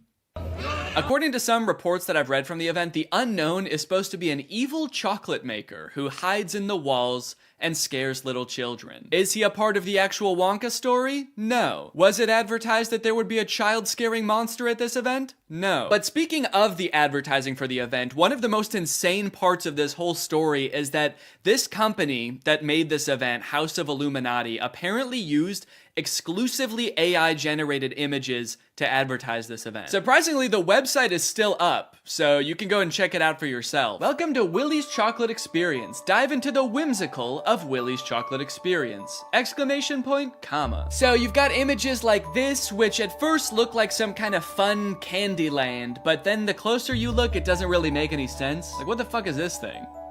Is that supposed to be a bunny? Who the hell is that? I don't like the looks of these things. But then you get images like this advertising the Twilight Tunnel, which are so clearly AI generated, it makes you wonder if the whole event was being run by an AI. Because how could a human not notice that there are so many typos in all of these images? You got dim tight, depractions, ungurrival, featuring Dodjection and Swide. Then you've got ensuring entertainment, which of course includes catgagatting, carchy tons, and a passidice of sweet teats. And on top of the website being seemingly designed by AI, apparently all of the actors' lines were too, which we know thanks to this video posted by the actor who played Willy Wonka. I'm going to be poking a little bit of fun at the event, but I wanted to say before I start that I feel for anyone who bought tickets to this, people who are expecting a magical chocolate experience. People who are unfortunately captured by the unknown, we hope you are found soon. So the first red flag for me was when I was cast as Willy Wonka. Anyone who looks at me and thinks Willy Wonka and not Oompa Loompa is out of their mind. I give off major Oompa Loompa energy. I got cast as the part on the Thursday and was told that I needed to learn the script for the Friday. So I said, no problem, send it over. The script was 15 pages, monologue, pretty much, of AI-generated gibberish. You know what I'm kind of curious about? If the script was AI-generated, where did the unknown come from? Did the event organizers just ask ChatGPT to generate a script about Willy Wonka's chocolate factory and it just threw that shit in? Cause that's terrifying. ChatGPT was like, planning an event for kids, huh? I know just the thing to add. Don't worry, I'm great with kids. So I'll give you one of the lines from the script. I'm not going to do the Willy Wonka voice because I think I've embarrassed myself enough. But one of my favourite lines was, "There is a man who lives here. His name is not known. So we call him the Unknown. The Unknown is an evil chocolate maker who lives in the walls." What? We were told on the experience to hand out a jelly bean, one jelly bean per child, and a quarter of a cup of Tesco's own brand lemonade. One jelly bean? All that smoke the Oompa Loompa had to endure and she was just back there cranking out one jelly bean? Maybe the unknown was introduced as some way to canonically explain why there was no chocolate at the event. Sorry kids, there's no chocolate here today. An evil chocolate maker showed up and he shot the Oompa Loompas. They're dead now. So one of the Oompa Loompas from the event also posted a TikTok kind of poking fun at the whole experience, but the one actor we haven't heard from yet is the one that we all obviously want to talk to. The unknown. Unknown, we need to know your story. What was your inspiration for your performance? How did you get into character? The unknown must have had the worst time of any of the actors because, like, you got hired to do a performance of Willy Wonka and you got cast as a character that's not in Willy Wonka, just like an evil spirit that lives in mirrors. And then your job for an entire day is to scare and confuse unsuspecting children who have no clue what they're in for. Every time a kid came around that corner, you just know the unknown was like, God damn it, I gotta traumatize another kid. The Oompa Loompa from the famous photo ended up doing an interview with Vulture where she describes the moment that children saw her for the first time, and it is very sad. Tell me about the moment as the kids started coming in. Did you see the innocence leave their eyes? They were quite upset. I think they were confused, but it was more the parents. I just looked at them, and I think they must have known when they looked at me. An older couple said to me, I really, really hope you get paid well for this. This sounds like she's describing people witnessing the wreckage of a tsunami or something. It's crazy. Each individual person that laid eyes on her had to take a second to mourn. When you say walk through, how long are we talking here to walk through this event? I'm telling you, this would have taken about 2 minutes. I've never experienced anything like this in my life. Dude, honestly, that's kind of smart because like 2 minutes isn't even long enough to process like the first stages of grief. You're getting these people in and out before they can even realize they got scammed, you know? They don't even know what the fuck just happened. After the police were called, people started getting refunded, the story blew up. The director of the company who put on this event did eventually apologize. I'm really shocked that the event had fallen short of the expectations of people on paper. Yeah, dude, on paper the event was awesome. No chocolate, abandoned warehouse, smoky Oompa, just like the movie. There was every intention to hold the event from the pictures. Despite not being the best light, hopefully you'll be able to see that there was every intention to hold the event. No, we know you were planning on holding the event. That's kind of the problem. I think a lot of people wish you didn't. Unfortunately, there were unforeseen circumstances and the event didn't come to life. He's like, we were not expecting that evil chocolate maker to show up. The unknown ruined the event. These issues were technological in nature. We had ordered a holographic paper that didn't arrive on time. The holographic technology in itself is absolutely fabulous technology, and unfortunately, there was a delay in postage. Holographic paper? No, I don't think that was the problem with the event, actually. The lack of holographic paper. Look, I don't know what holographic paper is, but based on his reliance on ChatGPT and Midjourney, I do not trust his opinion of absolutely fabulous technology. So I'm just gonna go ahead and assume the holographic paper would not have helped. Well, gang, this is surely an event that will go down in the history books. I hope you enjoyed this video. If you're new here and you're not subscribed yet, make sure you subscribe and turn on my notifications to join Greg. I'll see you guys next time. Bye-bye. What's up, Greg? I hope you're having a very spooky October. So I mentioned this last year in a tweet and also in the description of Spooky Man, but I know not everybody saw it, so I wanted to make this video filling you guys in. There will be no new spooky song this year. or ever again. I'm sorry, I know a lot of people look forward to them. I made Spooky Boy in, gosh, 2017, and at the time I thought it was just gonna be kind of a fun one-off song to spread a little bit of holiday cheer for my favorite holiday, and people enjoyed it. And to my surprise, the next year I started getting requests to do a sequel, which I was not expecting, because I don't know if songs usually get sequels, and maybe that should be more of a thing. Imagine Super Bass 2? Epic Bass?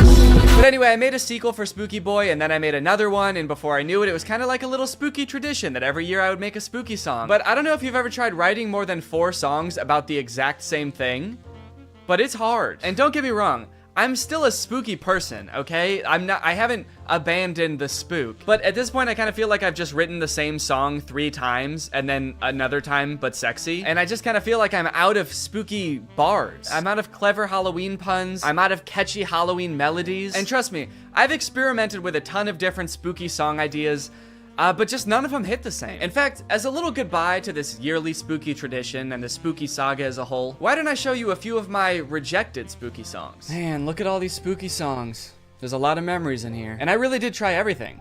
I mean, look at Spooky Lad. I'm actually a spooky lad. I've got a spooky mum, a spooky dad. I've got a spooky cup, a spooky tea. I dressed as a spooky queen for Halloween. Man, that was a trip. Some of these I don't even remember. Spooky goofball? What is that? I'm a spooky goofball, spooking through the night. I'm a spooky goofball boy. Fuck with me, I'll give you quite a fright. Yeah, I don't even know how that could have been a full song. Also, it didn't feel spooky, really. It just felt silly. Oh man, Spooky Girl? That was a special one. My spooky world just don't spin around without you. My spooky boo. And every Halloween I don't go looking for tricks and treats. Oh no, this Halloween I just need my spooky girl. I guess that one doesn't really fit because that's talking about someone else. It's not even talking about me. I'm not the spooky girl. Now Spooky DJ on the other hand, that shit slapped. It's a spooky party, yeah. And I'm a spooky DJ. I play the spookiest tracks. It's a spooky party, a spooky party. Nobody's having fun cause my songs are too spooky. Everybody's terrified. So thank you guys for enjoying the spooky songs. I did really enjoy making them, and you know what? Even though I'm not making any more, you can still listen to the whole spooky saga. Those songs aren't going anywhere. And you know what? They're probably way better than any spooky song I could possibly make now because I'm all out of ideas. So go ahead and throw them into a playlist, listen to them all October long, and even after that too, because a real spooky boy is spooky all year round. And yeah, happy Halloween!